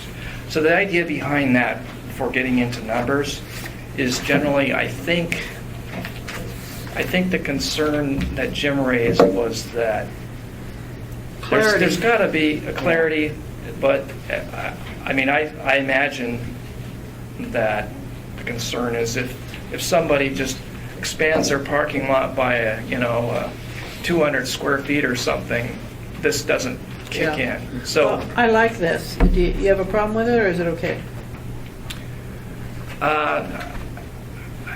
I think that the concept is fine. Okay. I think that the language itself, 10% or more, or by 10 or more parking spaces, I'm gaming that out in my head, and I think that I may have technically created a little lack of clarity, or even. But that's what I'm wondering about, because in the language, it's by 10% or more, or by 10 or more. So usually we say whichever is greater, or whichever, so I. It's really challenging. So as it's written, it could be a problem for a tiny parking lot. Yeah. That's expanded by 10% and, a couple hundred square feet, and pow, it just falls on them. Okay, so On what the if other we hand- put the forever greater, or for whichever greater? Is On that? the other, if we go forever greater, the challenge with that is that, let's say you get an office building with 300 required parking spaces.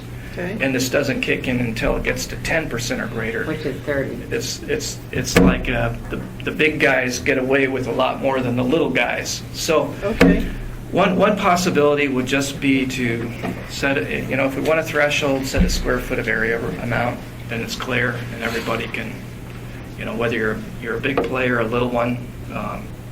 Well, give me an example. What do you mean a threshold? For example, something akin to 10 parking spaces would be approximately 3,000 square feet. If you're looking at a parking lot. Okay. A square footage number. Okay. There isn't any right number that I could think of at the moment, but if you're looking at about 10 parking spaces, about 3,000 square feet. Okay.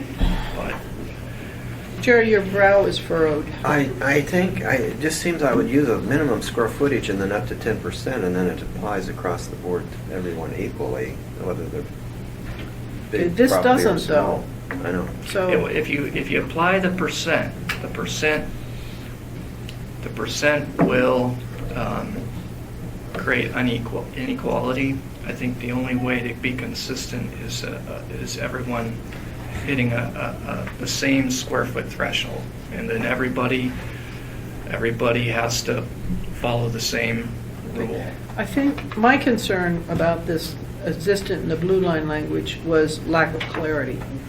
So frankly, it's a judgment call on this. So please fix it.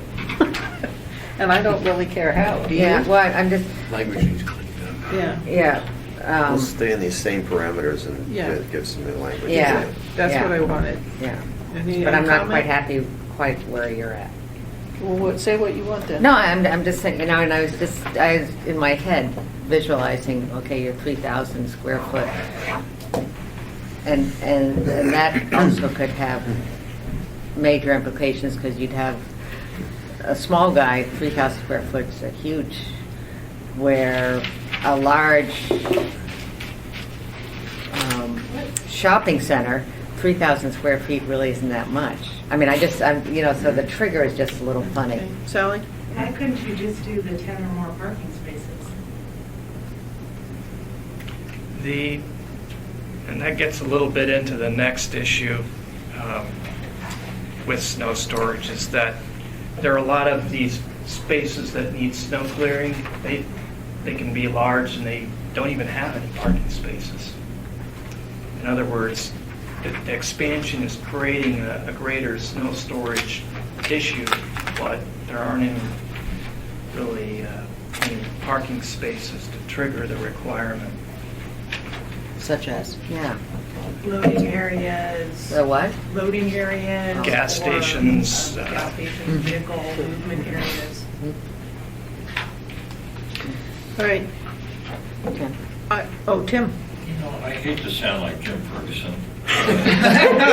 Somebody's got to do it. It's not bad. It seems to me that several things are going on here. That we're attempting to, especially for commercial operators, get into the way that they manage their business. And we've got clients that look at the cost of snow removal, snow storage, and all that on their sites. And some of them leave areas for snow storage on site, and some of them decide that it's going to be an operating cost that they absorb to remove snow after it's done. And for a temporary period of time, there's going to be piles of snow on the site, and then they're going to haul it off. And as Ferguson has said before, the motivation is there from a market pressure for office space and for commercial retail. If it's hurting your business, you're going to take it away.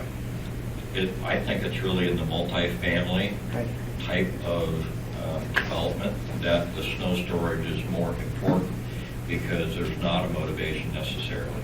And that's where people are getting hurt from the standpoint of not having adequate parking.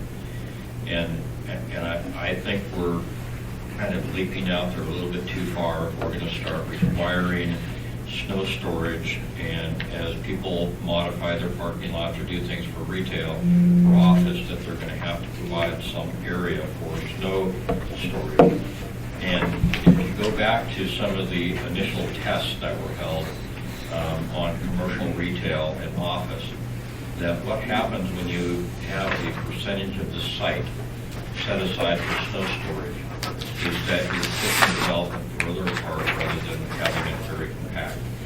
And if the reality is, listening to Clarion and others, that when they came to town, talked about how ugly these big piles of snow were in the parking lots, and that, if we as a northern climate society are going to get frustrated and want to make sure that nobody has a pile of snow on their site, we ought to all move someplace else. And that's kind of the way I look at it. It might be a harsh thing to say, and yeah, there are abusers, but is it really that bad? We need to recognize that we live in a snow climate, and that can happen. So I think the market forces are already there to take care of the issue on office and retail. Okay. And let's focus on the residential. Jennifer? Add to that, urban snowboarding is becoming quite a craze. I agree with you, Tim. And the only thought on that, just to take it one more step, is our mixed use, because then you've got your commercial and your residential. But otherwise, I agree that it's really the residential that we have the huge issue. It's not market driven. And if there's some language that addresses that mixed use, I'd be very comfortable with. How about this as sort of an intermediary between that position and the one that we already took, which was the 5% commercial, 10% multifamily? I think it's relatively easy. If there's any required parking for residential associated with the development, it has to provide snow storage. There's that. The other thing I was going to say is if we do move it, so it's just the parking, then we could do the 10 spaces, and that lessens the commercial burden for the loading areas and storage and other, for the square footage requirement for the set-aside. Currently, the municipality does review for snow storage and a snow removal plan. With no For code example, requiring the Huffman Walgreens first came in, and the reviewers, there's nothing in Title 21 about a snow storage requirement. The reviewers who are looking for the snow storage are actually implementing the drainage and water quality requirements, because snow is water. And they'll continue to do so, whatever the section says, unless something changes with the state and federal level permits. This section, all it's doing is it's really only applying to those developments, whatever use, do not provide a snow removal or alternative snow management strategy. Today, we're really doing the same thing. What we ask the applicant, the designer, to do is show us what you're going to do with the snow. If they provide documentation showing that they will remove the snow, then that sort of requirement goes away. But if they don't, like in the case of Walgreens, my recollection is that the reviewer asked them and made them show where that would be. The concern the Muni had with that commercial site is that it was backs up to a residential. And where that snow pile is stored, if they're going to store anything on site, affects the buffer landscaping or even the drainage on the residential. So they came back and showed where the snow was going to be stored. Maybe they showed a removal plan, but the story there is that it applies today, but the Title 21 doesn't give you the heads up that what this does is it says if you aren't going to show us that you're going to haul it away or haul it periodically, then show us where you're going to store it. And it's really putting into We do that writing. on every plan that we bring forward, whether it's a requirement of the conditional use or the big box or even just a regular building permit process. The city will require us to show what the snow removal plan is, and if it's going to be stored on site, where that's going to be, and then within what hour time frame it's going to be removed. So I think you're taken care of, and if we ever figure out what we're going to do with a user's guide, maybe a great location for information to outside of Alaska developers that are doing things in the user's guide talk about the issue of snow and water quality related to that, and the costs associated with maintaining an operation in snow country versus not. Because we really do have developers that come up here and talk about it. And a lot of the things that we talk to them about are even tracking crud into the building and tearing up the carpet or the floor and what it costs to clean up, slippage and insurance issues, all the kinds of things. And they take that into account and look at it, and that's why you're seeing this much heated walkway out in front of a lot of the retail development that's occurring now, because it's a way to offset all those damage to the interior of the property, all the additional cleanup that's required, which costs money. So they're actually doing that calculation to figure out how they're going to develop the site. And is it a capital issue or is it an operational issue or both? So it really is taking care of itself.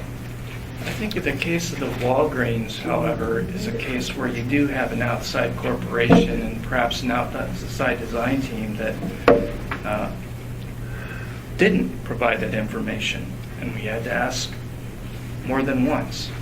If it were in the code, the people who aren't necessarily experienced or do this all the time or are local will have that heads up, and the requirement will be for everyone to see, whatever that is. And it's almost putting into words what the Muni's doing today, but it's give everyone a heads up. Jennifer? I'm thinking. You're thinking? Well, I know that there are some people who are frustrated with the Muni's signature on that whole water quality plan and are planning to look into it at some depth, but that's outside of our scope right now. Okay, the question is, thanks, Jim. You can stay. I have one more appointment to get to. We decided 5% on commercial, 10% on multifamily.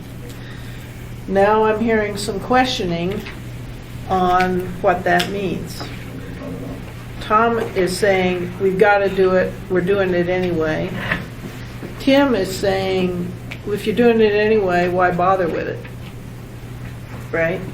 So I need to know where the committee is on this. I thought that, and the decision we made last time, at least for me, was based solely on the fact that, yeah, we are kind of doing it anyway, but the need is minimal compared to the multifamily. I think it's really important to quantify it. And if I can put concrete numbers on it, my sense is it really helps people.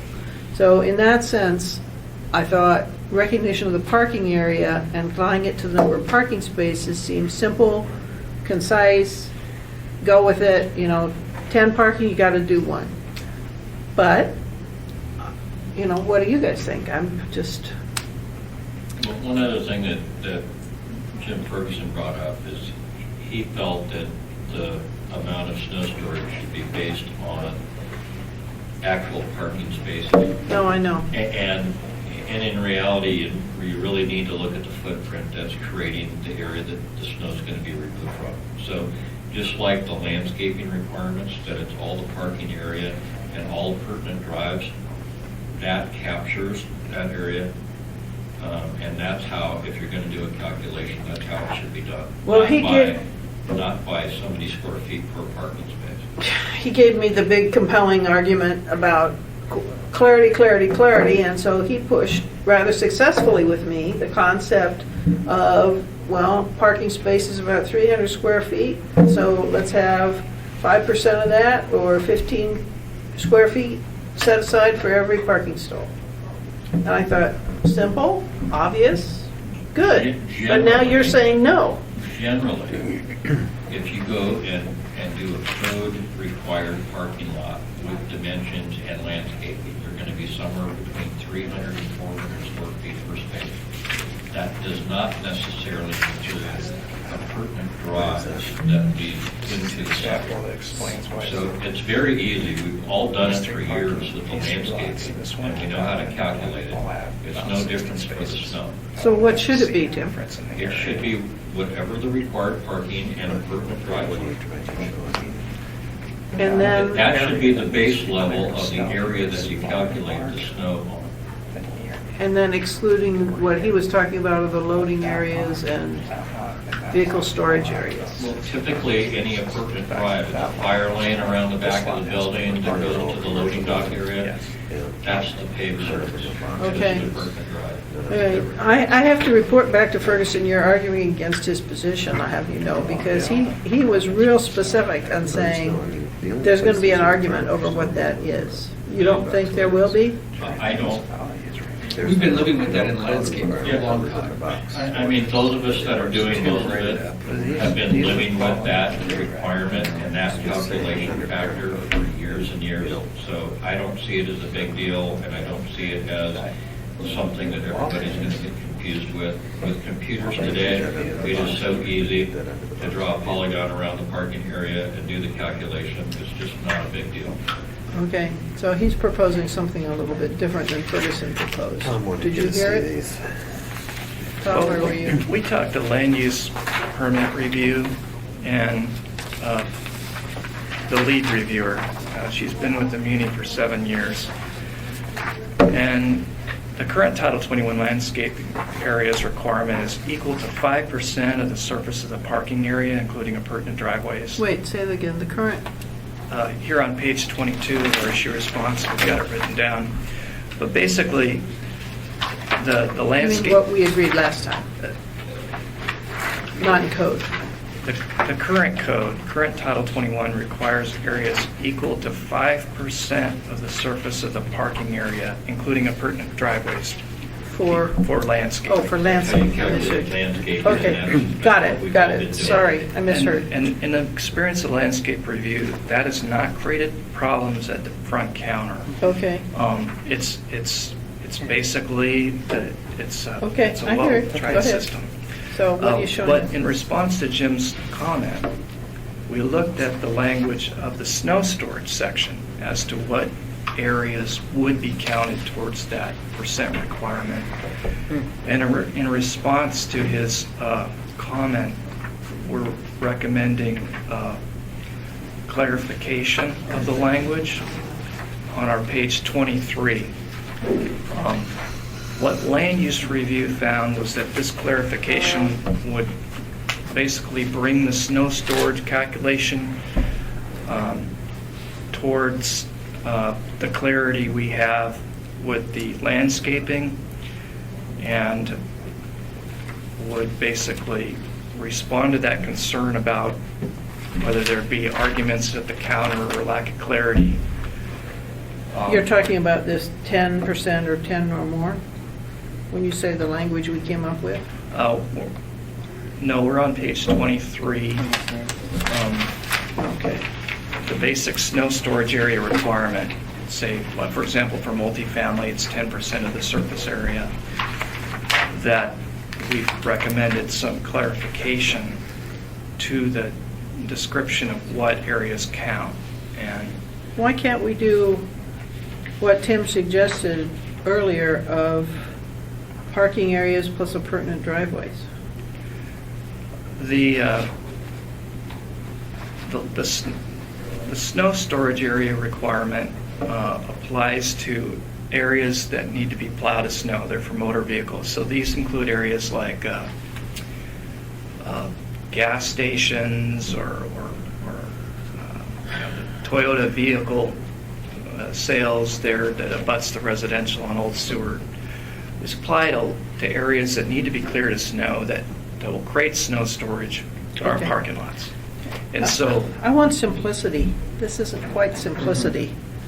Is there some way you can make it concrete and simple to figure? well, the basic requirement we've recommended is there in the first two lines. It's all, second pair of lines. On-site surface areas to be plowed Yeah, I for can motorized read it. vehicle access and parking. The rest of it is just examples. The essential requirement is So- basically it's where you, Geez, I'd say all impervious areas of the site. That covers sidewalks, it requires your driveways, your everything. Getting a headache, Devin. I'm getting a headache. I mean, the reality is, where cars are gonna drive or where they're gonna park, whether it's a gas station or a parking lot, that's gonna get plowed. And that's gonna generate snow to be removed and stored someplace. Okay. Is there any comment from any other developer who's had experience with this, including you, Terry, on simplicity here? Can you read their language? Well, I mean, I would concur, I think, with Tim that I mean, I talked with Jim actually about this one as well. And in all honesty, I think that his is probably a workable solution. I thought so. And I mean, ultimately, we just want to know what the amount of area that you're going to be required to deal with is, and that's pretty straightforward. We've also dealt with the landscape in terms of the way that Tim has talked about proposing it, and that's a doable thing too. But for a small business that's just trying to figure out what that is, I tend to think Jim's approach of just saying it by the parking space is a pretty easy way of approaching it, and I still think he'll end up with enough snow storage. Well, particularly if you're saying you're going to require it anyway. well, the problem with that, I mean, it is simpler. I mean, you just count the number of parking spaces and it's easy. And, if that were achieving the objective, we'd recommend it. What we passed out is a comparison of 3 lots, and I just want to show you Yeah, some well, examples. what you recommended is 10 to 15%, and the committee wasn't comfortable going with that. Well, it's not whatever the percentage. This large lot here has a McDonald's and a gas station at the northwest corner of Abbott and Lake Otis. It has a much larger vehicle area than the lot to the north of it or to the west of it, which is the Liberty Office Building. The Liberty Office Building has more parking spaces than that entire large lot. The lot to the north of the McDonald's and the gas station, the lot to the north, which is a strip retail, also has more parking spaces than that development. The issue is that this development has more vehicle driveway areas than it does parking spaces, but it has far larger area to be plowed. Typically, an office building will be very compact in its parking requirements, but a retail will have more loading requirements or what have you. It seems like then with that argument, Tom, we'd use 10% of all impervious area, just as Tim pointed out. Yeah, we can, whatever language we use, we really think it should be based. Frankly, you have some committee members who aren't sure about any requirement on commercial. And 5% was a compromise offered. And so there's a pretty significant difference between what Jim proposed as 5% of parking and what you're proposing of 5% or 10% of all impervious. That's a pretty significant leap in space. And we Go were just ahead. talking, I mean, you know, what's happening now is we're kind of, SWEP is what's driving some of this discussion, and will continue to drive the discussion. So I'm wondering if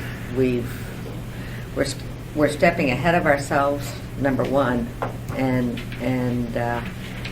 if we're going to be, it's really not our decision. Well, it needs to be very clear to everybody that you're either gonna store all or part of your snow, or you're gonna remove all of the snow from the site as necessary.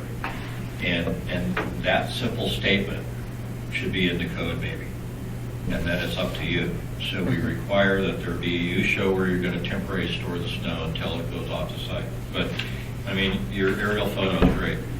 A fueling station has a requirement for probably 1 or 2 required parking spaces, and then there's a whole lot of area that's paved, mostly so that the people can queue up and fill their cars up, and also for the trucks that deliver the fuel. So they're going to want to clear it. And so if you use Yeah. Jim's approach Ferguson's approach to applying his percentage of the parking spaces, that's not reality. But- Number one, he's downsized the percentage, and he's downsized the amount of snow removal area that you have to have for storage area, because he's specific to parking spaces. Whereas snow gets removed from the impervious surfaces that you use for operation of your business. And, you know, I think that if the fueling trucks can't get into the site because you've got a big pile of snow, the operator's going to have a hell of a problem, because he's not going to have any fuel to fill the cars to charge for, and it will take care of itself. Exactly, so I mean. But if there's going to be this warning issue to everybody that says you're going to be required to either have snow storage on site or commit to how you're going to temporarily store it and remove it, and this is how you calculate it, it needs to be clear to everybody that snow removal and storage is based on the entirety of the impervious surface of the site. But then if we go back to your original statement, Tim, why are we addressing it commercially anyways? I think that, you know, for Tom's issue, give everybody notice that they're going to be required to make a decision one way or the other. And some people may decide, like Home Depot did, to have a snow storage area on site. So behind the building, back at Denali and 40th, they pile all their snow, and it's big enough to accommodate their snow. But I think generally the market will take care of itself, because people are in business to make money, and if they can't keep the doors open, or people get pissed off because there's no place to park, they're going to go elsewhere, and it'll take care of itself. You could remove the percent requirement for commercial. Let me ask you a question about that. I have heard now for years from developers and commercial people, we want specificity. We don't want these vague regulations that can be interpreted differently by whoever's behind the counter. I have heard that and heard that and heard that. And so what you're suggesting now is to do that. Being non-specific. Yeah. It's letting them know, alerting them that you can do one of two things. You can store your snow on site, or you can have temporary storage on site, and you have to show that on your site plan that goes to your building permit. And then you're responsible to move it within a certain period of time. And I think the real issue is, how do we enforce them moving that temporarily stored snow off-site? And that's where I believe the marketplace will take care of the enforcement. Bob, do you have a And comment? if they decide to store their snow there and go out of business, that's a business decision. 17 square feet, that'll take care of all the equipment questions. I don't know. Well, Now we're, I'll tell you what Jim told me was, for every parking area, 15 foot per stall. That's what he said. And I thought, okay, simplicity, cool. And now I'm no longer sure on what to do. You know, but my point, or what I'm kind of hearing we can go with Jim's approach for parking area, because all we're trying to say is this is something that needs to be addressed. Okay, but are And we giving gonna? a warning, so this issue that we have in this picture that's being driven by the market anyways. I mean, Maybe if you're going to say that you're going to hold your snow in the commercial area, you're going to hold your snow on site, there should be a calculation required, and the area ought to reflect what it is that's necessary. And I still believe, and I'll argue till somebody tells me to shut up, that it is, 15 square feet for a 300-foot parking stall. The 300 feet that Jim is using is the low end of the scale when you average driveways and parking spaces. So it's a combination. Okay. And that doesn't necessarily catch all the other pavement that's on the site. Yeah, and what I'm hearing you say now is if we put that in, we may very well be in a situation where we get somebody come to the counter and be furious because it says right there, I only need that much square foot. And yeah, you're telling me I need more. And that may be what happens because the folks administering the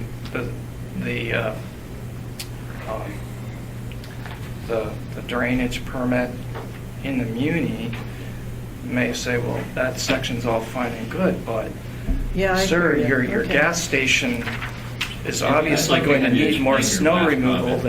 than. I'm not sure I understand where this lack of clarity is. Yeah, and I don't either. Okay, right, well, my general statement or the specific in regard to this?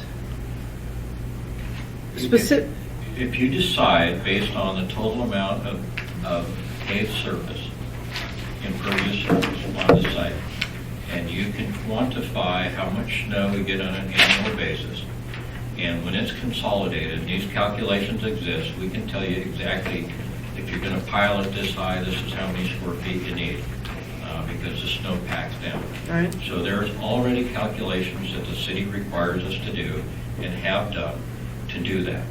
So if you're going to make the choice in a commercial or a retail setting that you're going to store all of the snow that falls on your site, there's a calculation that can be done. And it ought to be some percentage of the total percentage of the overall impervious surface if you're going to hold it all on site. As far as where you're going to temporarily put snow, you're probably going to do it in the outlying parking roads that are the furthest away from your front door. And that's what we all put up a little cloud around and say it's going to be gone in 48 or 72 hours, and everybody goes on with life. I'm okay with that. Well, I mean, if And you want to the track. multifamily residential. Tim, write it out. you know, Give it to us. I'd like to see it in writing. If you would, Tim. Tom and I'll figure that out. Tom? Please. Okay. The impervious surface part is what makes the most sense to me. Okay. Because if you're going to pave it, you're going to have to clear it. Otherwise, you don't have any intent to use it if Okay. you don't clear it. So We did, makes sense. we left it to the motorized vehicles areas only, as basically was the direction at the time, to basically not include the walkways, and that's why we did People that. might get upset, but we want people to clear their walkways, and that's, snow has to go someplace. No, he excluded walkways. It's not in there. I would include it. No. Yeah, Keep it motorized, please. So we'll develop some concise language. Okay. Well, that didn't go the way I expected it to. All right. What else do we Tell have? them to call and yell at you. I'm going to, Okay, that's fine. considering I had him for a long time on the phone. Okay. What else do we have, Tom? Are we done? No. I can't find it. The department was, we were asked to come back with some information about industrial uses that the Title 21 Oh, that's rewrite Right. requires screening landscaping on, Right. where they abut a residential lot. we've done two things. One, in our Halloween-colored, most recent document on page 5 begins a table of basically what those uses are. Okay. There's Terry, I'm about glad you stayed on this, thank you. 10 of those. Yeah. The second thing we've done is our understanding is the biggest problem with this screening requirement for lots is the small lots. And so thank you. Okay. I don't have enough for I everybody. talked real briefly with Terry about that before, because this was an issue he brought to us. And I asked him to take a look, and his comment to me was that the table that you prepared is too general, and it needs to look at the specific uses. So thank you, Terry, you went ahead and did that.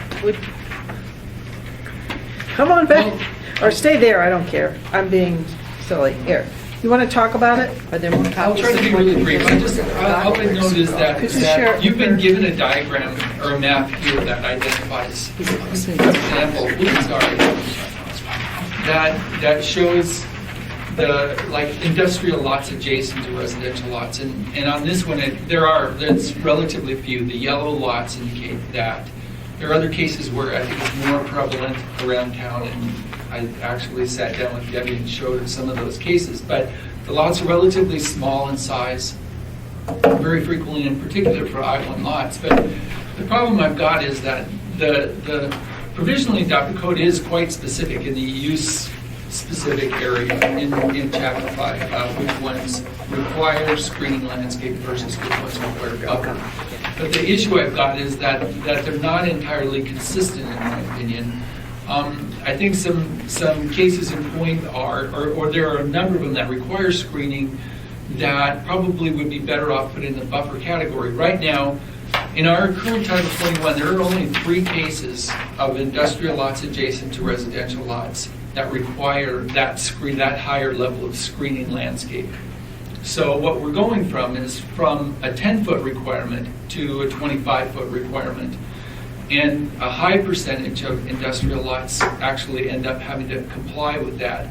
And the planning department has raised the issue, well, there are noxious uses adjacent to that, and there are some, and I would totally concur that there are a variety of cases, junkyards and other things, that are entirely appropriate to require that screening requirement between residential and the adjacent industrial. There are others, however, for example, if you take a look at the various ones, and inconsistencies. Commercial food production requires the buffer landscape, the lesser requirement. But beverage production requires a screening landscape, almost double the size. You know, why is that? Why is there a difference there? I would ask.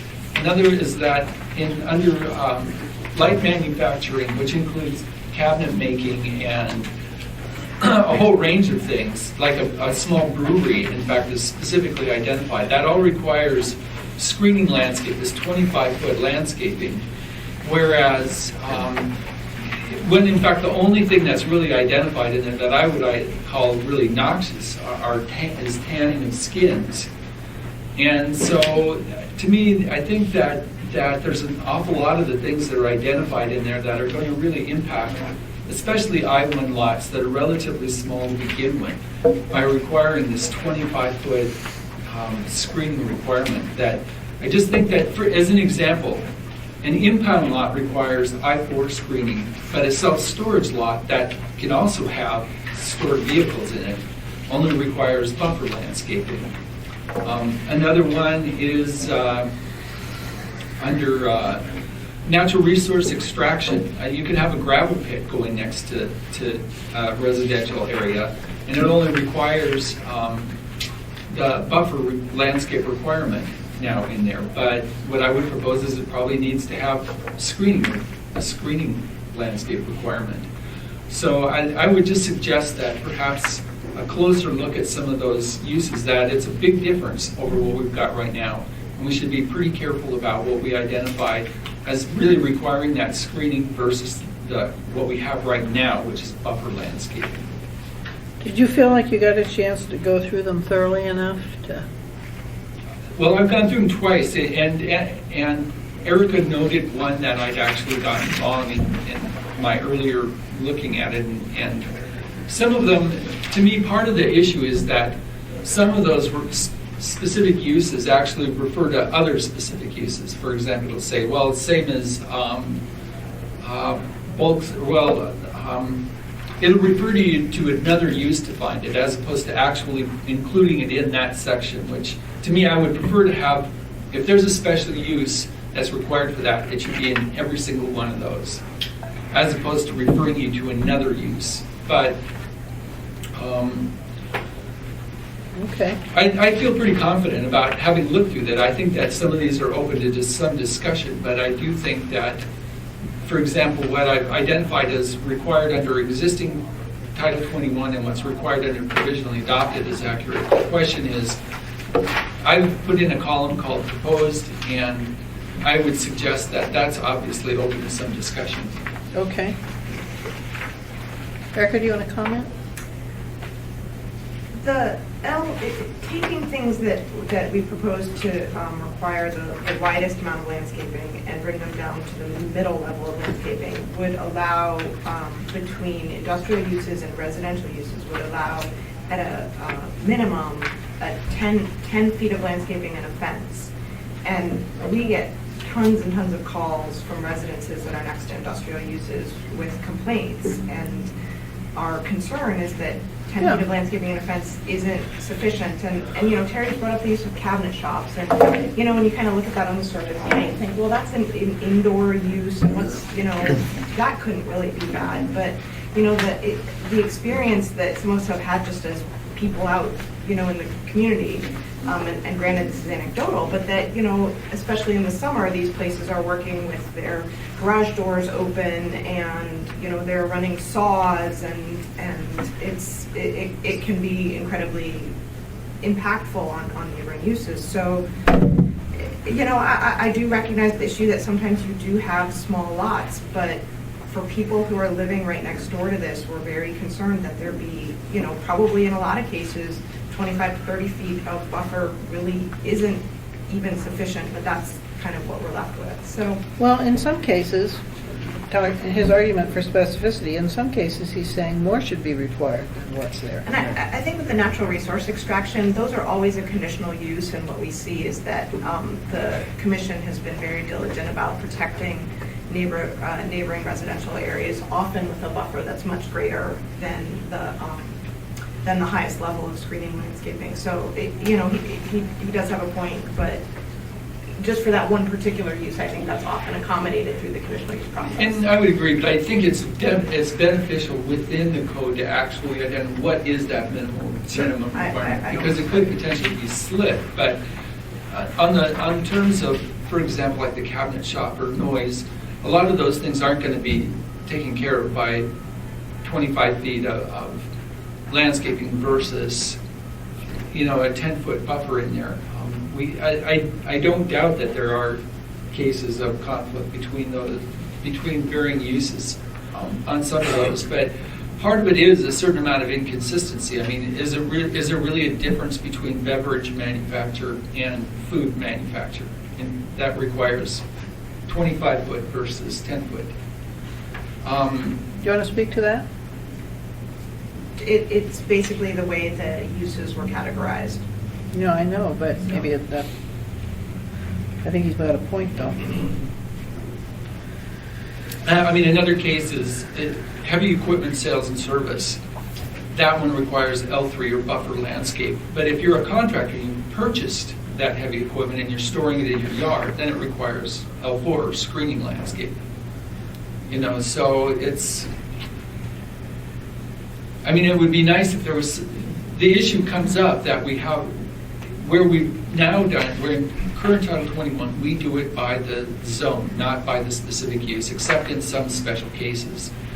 But what we're doing now is switching it to uses, and that is, in itself, I think, invites a certain amount of interpretation or of I think the concern that Terry expressed to me earlier is if you've got all these little tiny I lots and you're taking 25-foot landscaping, basically on virtually all their borders, you're diminishing the amount of land that's available to them to function. It's never on virtually all their borders. No, it's only usually on one, it may be It's on on the two. residential. On the residential border? Okay. But and if you imagine that you've got a lot, that a lot of the I-1 lots are the same size as Anchorage residential lots. 25 feet is going to 25 feet for border versus the existing 10 is a pretty big deal. Okay. We've so- done a little bit of mapping on that, and sorry to break in, but we found I found 3 lots in town so far that are zoned industrial, 50 feet wide, budding residential, only 3, and they're. I was They're only on given this 3 map? copies of this map, but Are they on this map? they're not. Oh, they're not? That's a different Oh, map. this is a different map. I'm sorry, we're not given very many copies, but the map you have first Where are is they? South Anchorage, and the map there is Central Anchorage. Oh, you drew circles around them? And I'm sorry I don't have more copies. One's near Northwood Drive, You have the one with circles on it too. one's near, what's that, Dowling? There's this one, is that this, and I was wondering about that. There's 2 lots right there. There's one right here. I'm not as familiar with those properties. The majority of the industrial lots are. I know, This is that's what I'm railroad, talking right? about. It's the railroad. 50 feet, 50 feet, well, they're only 50 feet Familiar with those wide. properties? These are the circles. No, this is But George. I guess what I'm saying is the still, railroad. that's a huge impact on a little lot. These plat things Yes, are hard to read And sometimes. that's what this does. Pay taxes. Apply to use it. It's must be Janet Shamberg when she wanted to. Well, count them, but maybe we should go back and, I don't know the best way to address this.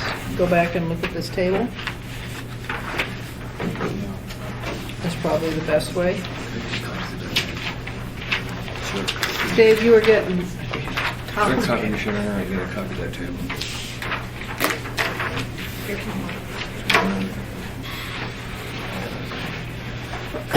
Okay, so this is This is table. Bernard I want to Village. see the table. oh, Minnesota, no, Minnesota, yeah, Minnesota, it's Bernard Building. This is Tudor. Okay, well, let's look at This is these. Bernard Building. Let's talk about the general industrial service then. Because if we're not going to talk about size of lots, we have to stick with Not this uses. side, but this side. I didn't know that Joe's in there, but. So the argument to go from with 25 foot of landscaping, Okay, no, I don't have a copy of that. or you want the table? Yeah, I'd like to All see. right, we're kind of on hold until we get more copies of the table. I'm afraid I have to run. I hate to Thank drop you. it and just go that way. But one thing I would point out is that Tom pointed out that, well, there are only 4 lots that have that case. But the fact is that all these lots are I mean, they're 50 feet in width. They abut the back, on the backside of the residences, but they're still virtually residential sized lots. They're 50 by 150, maybe by 200 in some cases. And it's that 150-foot length that you're dropping back. But the difference between 10 feet and 25 feet on a lot that size for your ability to use it for parking and for everything else that goes with it is a big deal. The landscape that goes in there is not going to change noise. The noise thing is, in other cases where there's been, for example, freight and everything, they address it through distances much greater than 25 feet. But for the purposes on those small lots of trying to, the only thing you can accomplish using the landscaping to try to make that separation is visual. And one of the things I tried to include to modify the landscape section is to ensure that fencing is probably the best screening alternative for reducing the impact of industrial use on an adjacent residential. Do we know what's on these lots now? Do we have any sense? Well, In a lot of cases, in my experience, if you look around town, a lot of the I-1 lots are nicer than the adjacent residential lots. In all honesty, they are. The industrial parks and things, I mean, think of Huffman Business Park, how nice that is out there. And you look up frequently when it's compared to what's next to it, it's often better cared for than the residential lots that are next door. There's a lot of cases that's not true, but it is in many. Okay, can I just point out, I'm looking at this, okay, the map, this map that has the circle, you see the circle next to art, looks like a face. It's got two eyes, okay? That's right next door, that's a very dense residential area right next door to Spenard Builder Supply and all the things that happen at Spenard Builder Supply. There's a lot of conflicts in that area. I know exactly. I drive through this area all the time, and I prefer to drive on Northwood to 48th instead of through the Spenard Builders area. We did a whole different truck access thing to keep the trucks out of the residential zone in there. We spent a lot of money on, what's the name of that? Van Buren, thank you. All of that stuff. So there's a lot of conflicts in there, and I can't believe that there's just those two little tiny lots that are undeveloped, are these undeveloped lots? They're not undeveloped lots. But this is where... That's not what Tom was trying to show. He's trying to show which ones were only in 100. Industrial and 50 feet There's wide. small 50 feet I lot, wide. is all he's trying to show. Yeah. And they're not all controlled by, they may not all be controlled by SBS. Right. We don't know who owns them or Right. what's on them. Right, there's some small stuff that's separate from SBS in there. The lots highlighted yellow would be affected by the screening landscaping requirement in budding residential. But what Terry's saying is that landscaping isn't going to do it, more something like a sound fence or a sound wall, like they're putting up those huge sound walls on the Seward Highway right now. Or he's near saying 36. that if you've got a 50-foot wide lot and you require a 25-foot landscape, that's an impact on the lot. For taking So, without much. Well, if there is going to be obnoxious uses, a screening and sound deadening fence would be more Yeah, logical I than agree. landscaping. I agree. Dave? I Because just had a point of clarification in the screening landscaping in the landscaping section. It starts with 30 feet, but it can be reduced to 20 feet if you use an 8-foot high screening fence. So it's not Okay. 25 to 20. and talk about the buffer one, the other one, the middle one. Remind us what that is. The buffer, well, it starts off at 15, but it can be reduced down to 10 if it has a 6-foot high site obscuring or screening fence. Okay, so 30 to 20, 15 to 10. Yes. Did I say that right? Yes. Okay. So that's the difference in the L4 and L3, Harriet. Okay. Okay, so let's look at the general industrial service there. Repair of machinery, welding shop, tool shop, machine shop, electrical motor servicing, repair of heavy machinery, vending machine sales and service. Do we want that to be 15 to 10 or 30 to 20?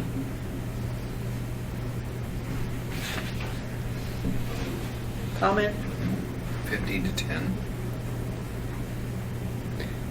Yeah, Jennifer? just a comment before, I also need to get to another meeting, but, I think Terry's last comment about, is this a visual thing that you're trying to protect and create? Or is it sound. a noise buffer? Yeah. Because totally get out of your head that any of these that you're talking about are a significant noise barrier. Right. The fence, if you were going to do anything, I'd make a mandatory fence with a 10-foot or 15-foot landscaping buffer. But because the fence is going to do a lot more. The difficulty 10, is... 15, 20 feet of landscaping, 30 feet of landscaping really doesn't do anything from a noise attenuation standpoint. And remember, you've got a noise ordinance that is supposed to be measured at the property line. So now if this is designed around attenuating noise, you're taking the wrong approach. Okay. Go ahead, Erica. I agree with Tim. I think scientific studies have shown that you need like at least 100 feet of forest before vegetation actually starts That's anything. becoming a noise. But I think there is a perception that the vegetation provides Right. a noise buffer. Agree with both of you. Which is almost worse. Because I've had situations where that's been the issue. Okay, well, regardless of that, folks, what do we do? Yeah, Well, I'm looking here. But what Tim just said is that if the noise regulations prohibit this kind of general industrial service from being done within X number of feet of a residential Well, it requires zone. that you have to manage your sound and can't have a noise event above a certain amount of decibels during the day or at night measured at that property line. At the Averaged receiving over property. 24 So, hours. yeah, and Averaged over 24 hours is important. there's also an incident also. So, I mean, we were required as part of the Birchwood Industrial Park, the gravel extraction, to put in noise monitoring and all that. And as Francis knows, because he was involved, we put in a huge berm. And the berm has been incredibly effective at knocking down the noise. 200 feet of forest doesn't do anything. Well, I guess one approach would be to add language on each one, talking about noise. Another approach would be to go to the existing, which is L3, and require a fence. I guess another approach is to ignore the problem. I wouldn't ignore the problem. Well, what do you suggest we do, Harriet?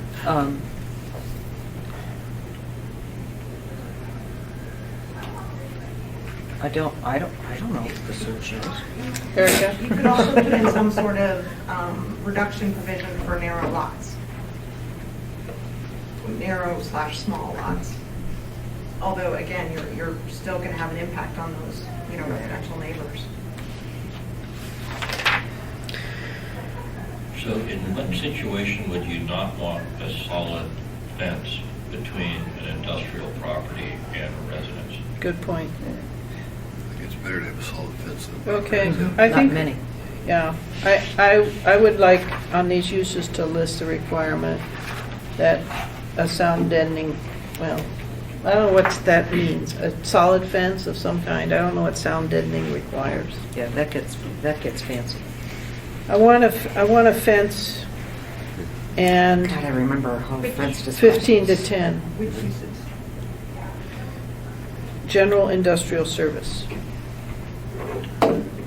Is that all right, folks? Okay. Manufacturing heavy, I would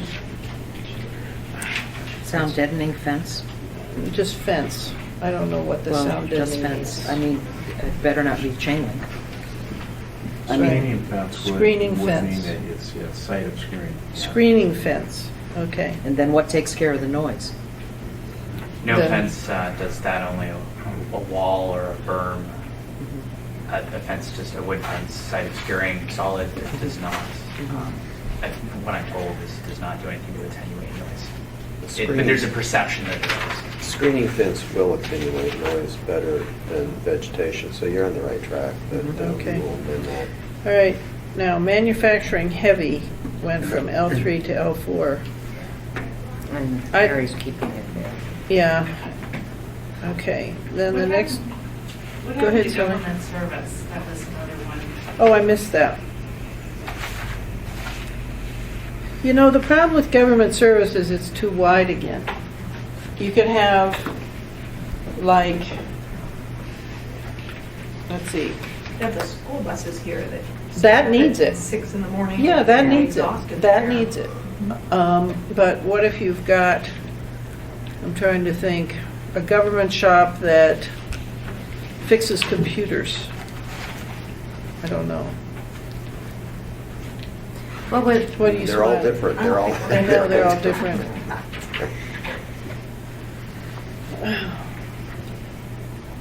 well, and maybe what we're doing So why do you go poorly to with four? government services is we don't Service. separate it out as far as industrial, manufacturing, bus marine. I mean, Yeah, but instead of just that's why saying one government bus services and industrial services, we should have That's not it, working too well. have government services separated out. Types of types That one in of- L3 yeah. maybe. Well, we did, and That's we cleaning. did government offices, didn't we? Those are separate. Yeah, Yeah. so could you read us the definition one more time of government service, please, Erica? Sure.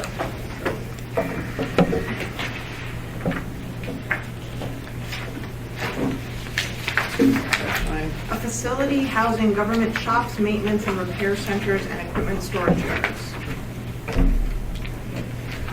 So you could have a fairly obnoxious one like the bus, or you could have something that's entirely interior, both.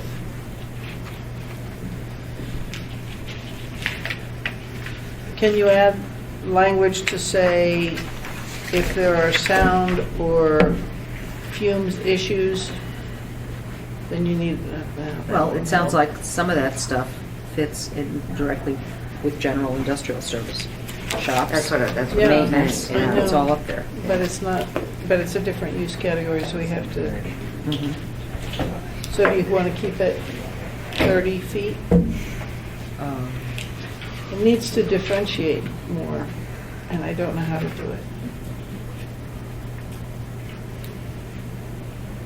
Can you, yeah, as I say, could you have a, separate out heavy industrial government service? Every category. Or you could do the small lot exemption that Erica suggested. Bob? Say that with respect to industrial service uses, whatever the actual use is more similar to the table that we have, that's the level of landscaping. It's hard to write that, though, I think. Can you write that? Try.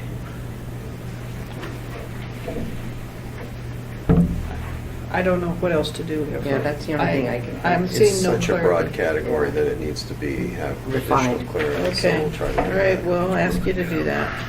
And then you have a research laboratory in that list. I Yeah. mean, that could be like no different than an office. All right, and that one is set at 15 to 10 feet of landscaping. So we're fine with that. Okay, Okay. light manufacturing, now this is the one where the brewery and the truck assembly is in the same category. And the processing of skins. I don't know of any place that does skins in the whole municipality. There's one. There is, Stacy? Yeah. Yes, there was Old one in my Seward building for a long Highway. time, and Knight's Taxidermy does it also. Yeah. Okay, never mind then. Yeah. There's another one, Debbie. And is Old it Seward not- Highway. No, it's not Heavy obnoxious at all. tanning. They have changed the way, well, Tim said something about, or was it Terry? He Said thought, something about well, we that. have a stereotype that may not be based on reality. And then having much experience in printing Yeah. and lithography, that has changed dramatically over time. Well, these some of To these the types multigraph of inks that they presses, they don't even use multigraph presses anymore. It's all Okay, and this computerized. is one then where we are increasing, do all those uses require 30 to 20 feet, or could we go, Terry's dropped it. I'd say we should go with a fence and 15 to, and screening. Is that all right? That's fine. Okay. Except repair of railroad equipment. mean, I know, that's pretty Where's, amazing. I mean, where is that? They gonna- only do that in the railroad yard, I think. Many blacksmith shops do you see anymore? You know. Okay, natural resource extraction, is that taken care of in the conditional use permit, or should we increase that? Probably both. Both. Both, okay. So include that for mining. Okay, Impound what yard. else do we have? Impound yard. Impound yard?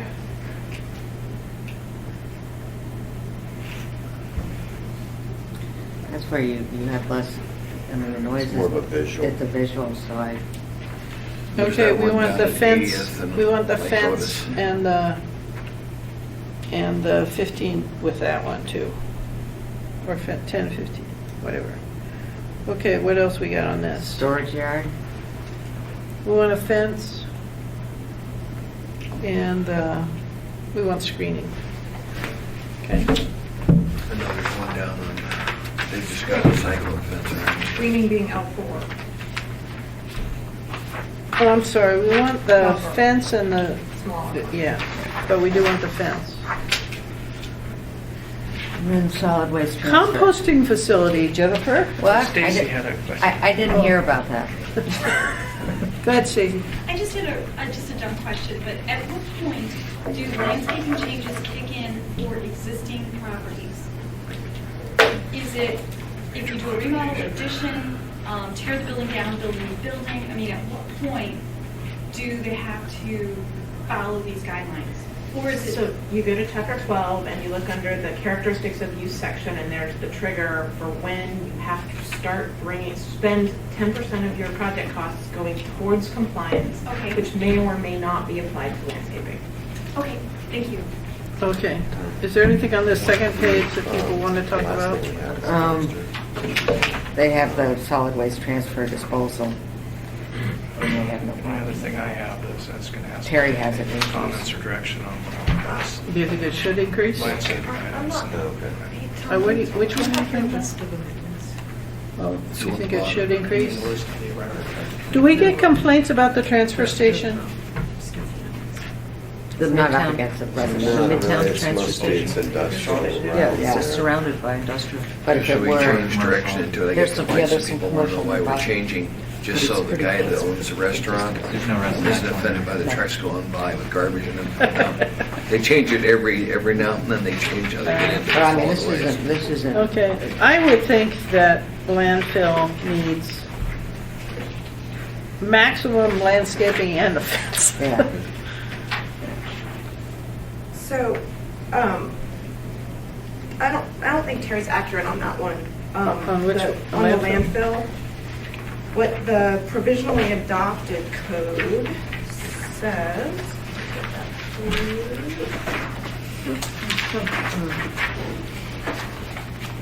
That'd have to be a conditional use permit anyway, wouldn't it? I don't remember. So, yeah.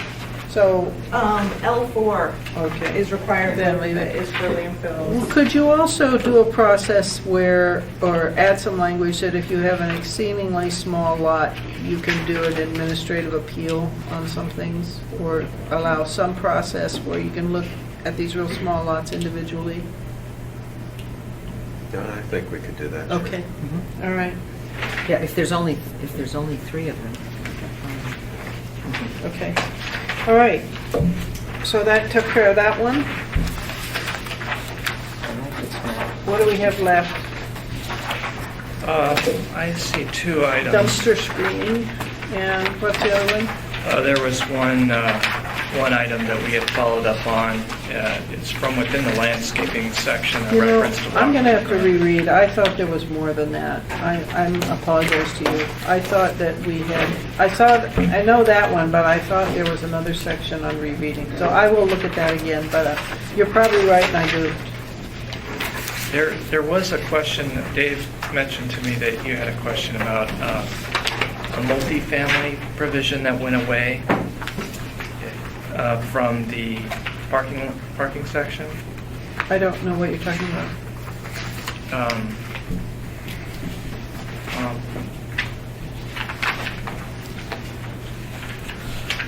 In the blue line, red line version.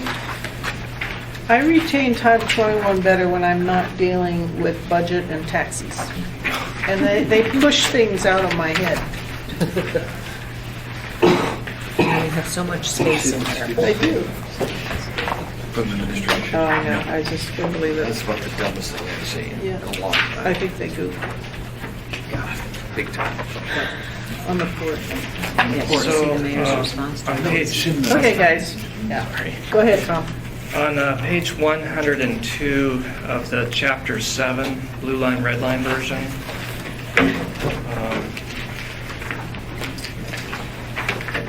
I think I'm Okay. taking us off on a little Oh, tangent why is here. that deleted? Yeah, I do remember that one. So that was, Thank you. we simply relocated it. We Oh, so we relocated didn't delete it. to the, yeah, we put it in the multifamily residence. Took care of it. Cool. All right. So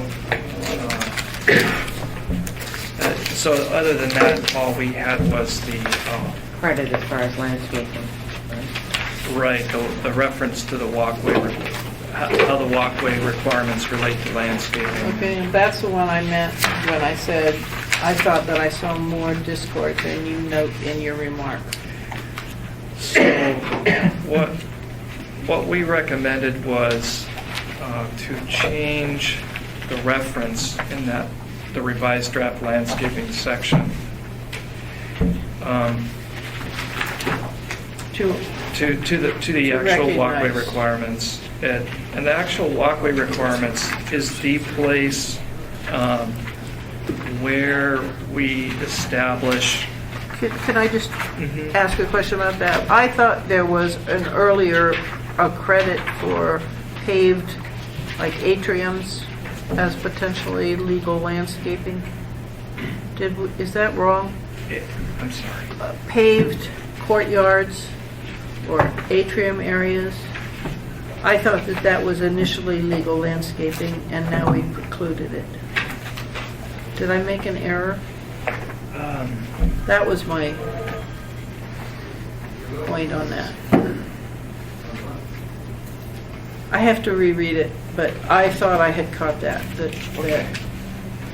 initially it was legal in 7 in the provisionally adopted, and then this whole landscaping thing we just did excluded. But if you could just look at that one more time, that's what I meant. Yeah, you got the other one about the sidewalks going through, so thank you on that. And can we clarify on that one, that we're talking about sidewalks cutting across, Yeah. not going along?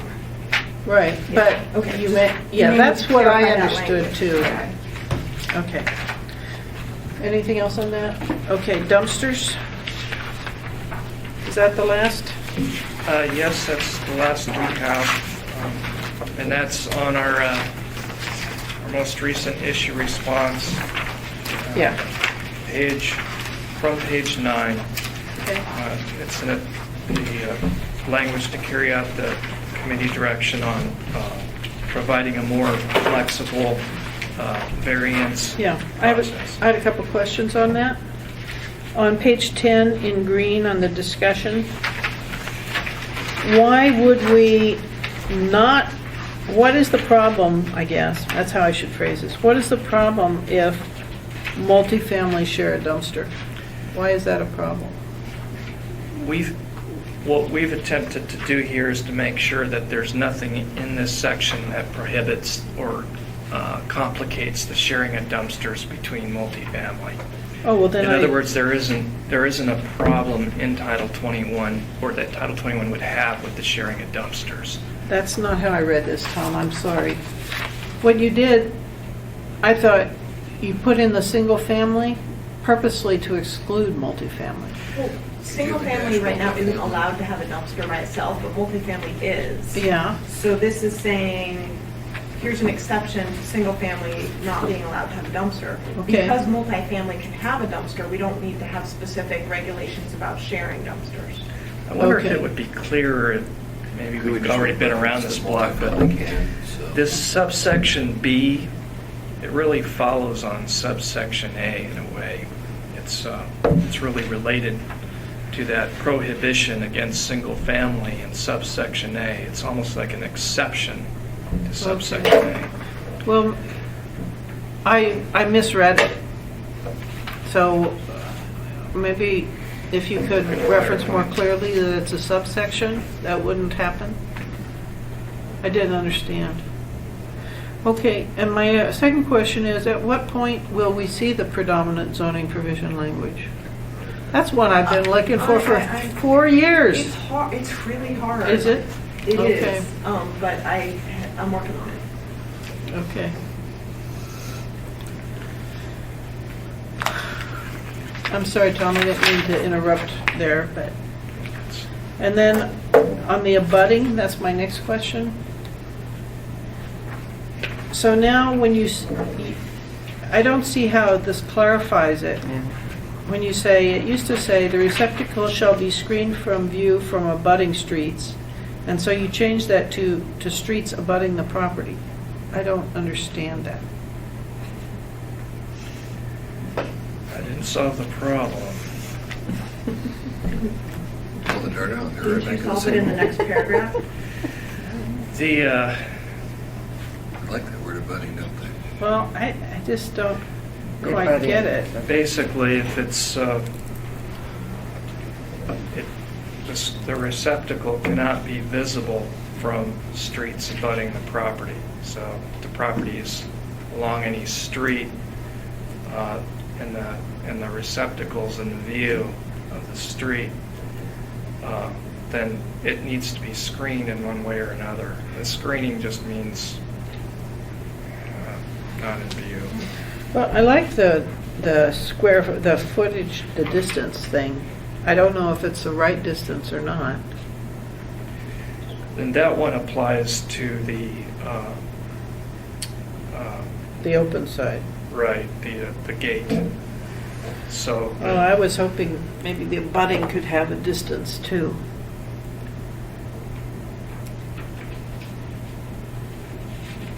Which is, what's in that? Abutting, doesn't that mean right next to it?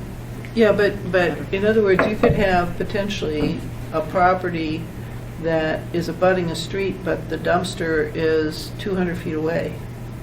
Does it still need to be screened? That's my question.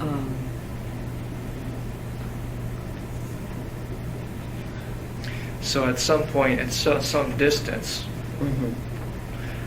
you could be. You could get silly. I think the waste pickup companies would also be concerned about encouraging dumpsters to be set far back on the property so they don't have to build a screening structure, which is making the trucks go farther in. On my to-do list, which I have not yet done, is I wanted to forward this section to our new head of West City Waste Management, who's apparently not familiar with anything we're doing on this. Secondhand, I got that, not directly from him. That would be a good idea. It would be a good idea if he knew. And it's been a while since we've even included, and we've had new owners. Look at gas issues and alleys he's trying to deal with right now. Do you, anybody feel like, could you forward it? Would you mind? Or I can do it if you. Yeah, I will. Thank you, bless you. My sense is there needs to be a distance provision. And I thought the question on abutting was, is it still necessary to screen from every single street? And I can't remember what we decided about that. Didn't we, Jennifer, Dick, Harriet, you don't remember? Does anybody? Well, there was two discussions. One, Budding Street and Primary Street, and we both Maybe primary that and was it. secondary. I think was another issue that we were. I'll listen to the recording and see if. Well, you shouldn't have to do that, Tom. We should be able to remember and encapsulate the argument. Was it concern if you've got maybe a three-sided lot? Three-side, I think it was in Love's Primary and Secondary Street. Corner lot. With an alley. Or with, I mean, I remember having that discussion. We also, I discovered that I didn't know, that most of the other assembly members know, that garbage trucks won't pick up garbage cans on alleys right now. I got a couple community councilors you can come to. There's Well, a lot of I'm debates. telling them, because this is requiring screening unless you're on an alley. Right. They're not going But down alleys yet- anymore. The trucks, our city trucks won't go down alleys. I've got neighbors that say, hell yes you will, because I'm not putting my garbage in the street. So we're creating a a fun conflict for time. ourselves. Well, We, of course, drafted this before I that know. came about, and Yeah. I'm not sure, does that apply to both utilities? It's or not a just one? conflict, it's just that if it doesn't go in the alley, it has to get screened. But, Well, I mean, it's a conflict for assembly members because we'll get calls. Well, and I hope that we're pushing back because the whole point of alleys is to be service, access areas, so. Yeah, well, it's hard. I mean, the alleys in this case are unpaved. The equipment for picking up the automated equipment, pickup equipment all that is money in bigger and heavier, won't and go. the alleys are narrow. And they're side pickups. They pick up on the side of the truck. Yeah, they're having to do it on a case-by-case basis, but Rogers Park will not stand for moving the garbage pickup out of alleys, because the houses are way back in the lots, oriented to the alley for all those kinds of services, and they want to bring it all out to the street. Through fences and gates and steps and Can all that we stuff, and it doesn't make some sense. guidance? At least. But they're working on it. Jennifer suggested holding on this until we send it to the new head of solid waste, and my concern is time, pressing on my head. We need to finish. Give We, them 2 weeks to get a response back to us. Go ahead, Tom. We developed this with Solid Waste Services and Mark Madden or the new guy? With the new guy? Brian Vanderwood and Mark Madden, and then there was a third fellow Other from utilities as well, yeah. 2 other utilities. Waste management, and then there was some from GFE. We could sit down with the new manager. Let's give some direction, and then we will ask them to at least give feedback, the new guy. Wait, if you've got the screening structures located within 90 feet of the street or right away, as far as the gate. I'm comfortable with just period, if you're back 90 feet. Yeah. And you're right, we may get the providers grumping about that, but they're gonna grump about a lot here. Especially the requirement that it's not in the front setback. And as far as the providers, the screening could take as much time as driving back 90 feet. If there's a gate. I think they'll probably require the property owner to have that gate open. Where did I see? I don't think the yeah. operator will. Yeah. And they're allowed open that for gate. the day of collection to have that gate open, but. So, Okay, but you're suggesting just not the abutting street, just using the distance. So even if you don't have an abutting street, you're saying it have to be screened. And I'm sorry, I'm not with you on that. I'm sorry, I'm reading in parentheses. Staff suggests a distance threshold instead.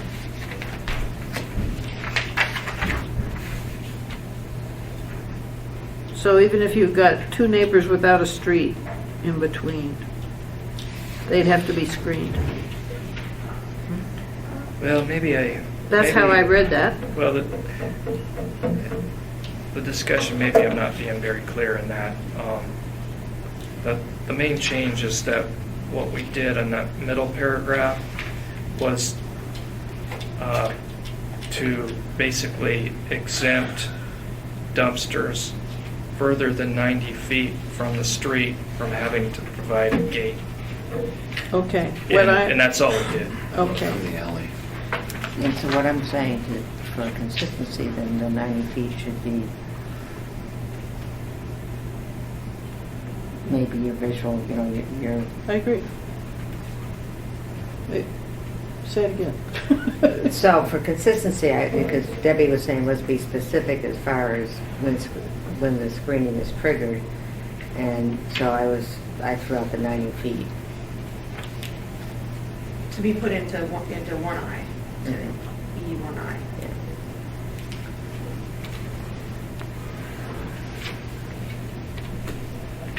Any other changes?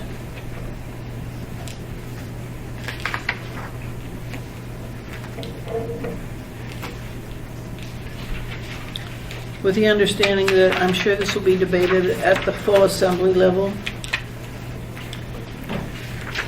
Anything on the back page?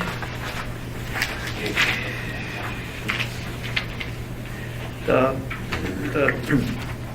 variance process, we propose to hitch it to the site plan administrative review process because that provides timeframes and that provides clarity.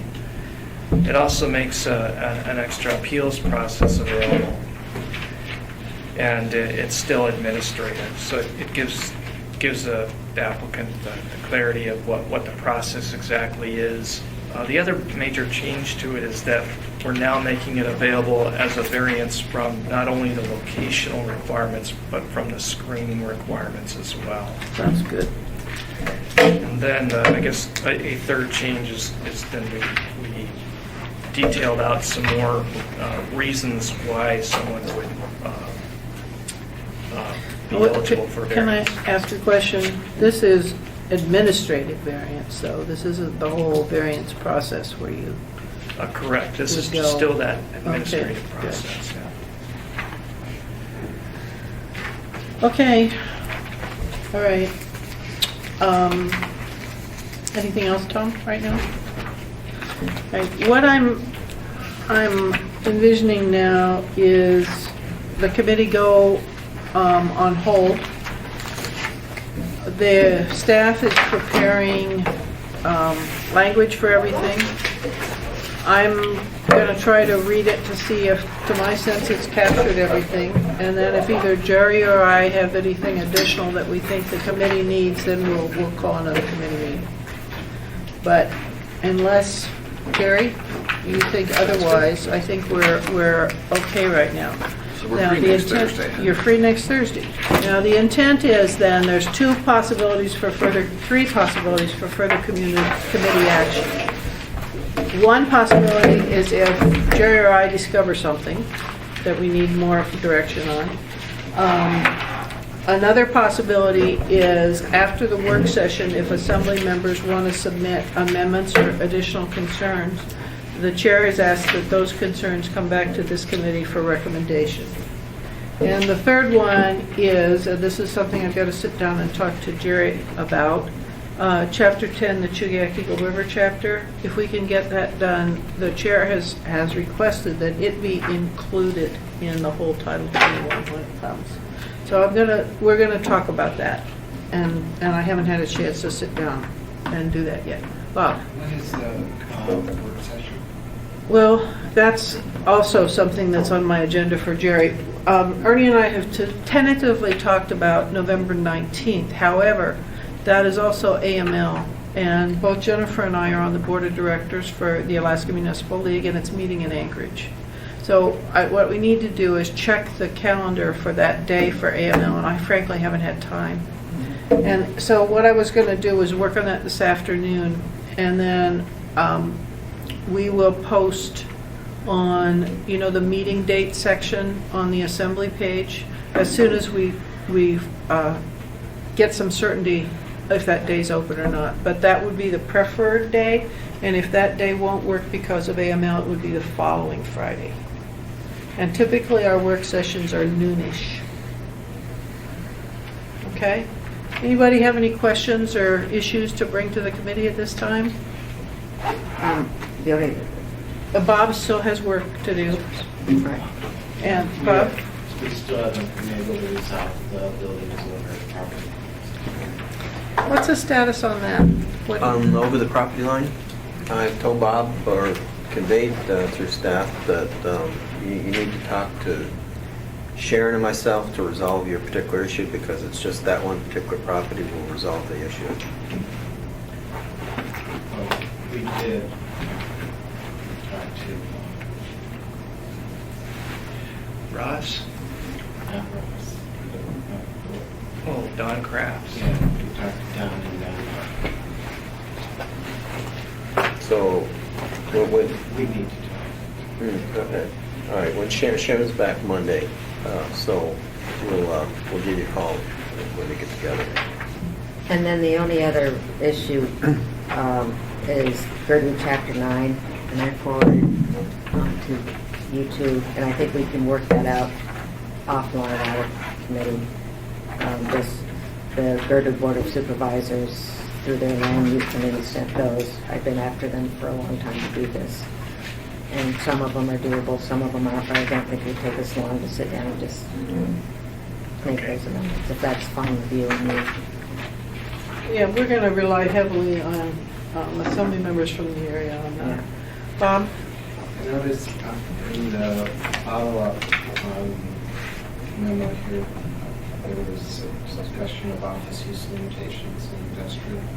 Did I miss that? Did we do that? Beyond what we did last time?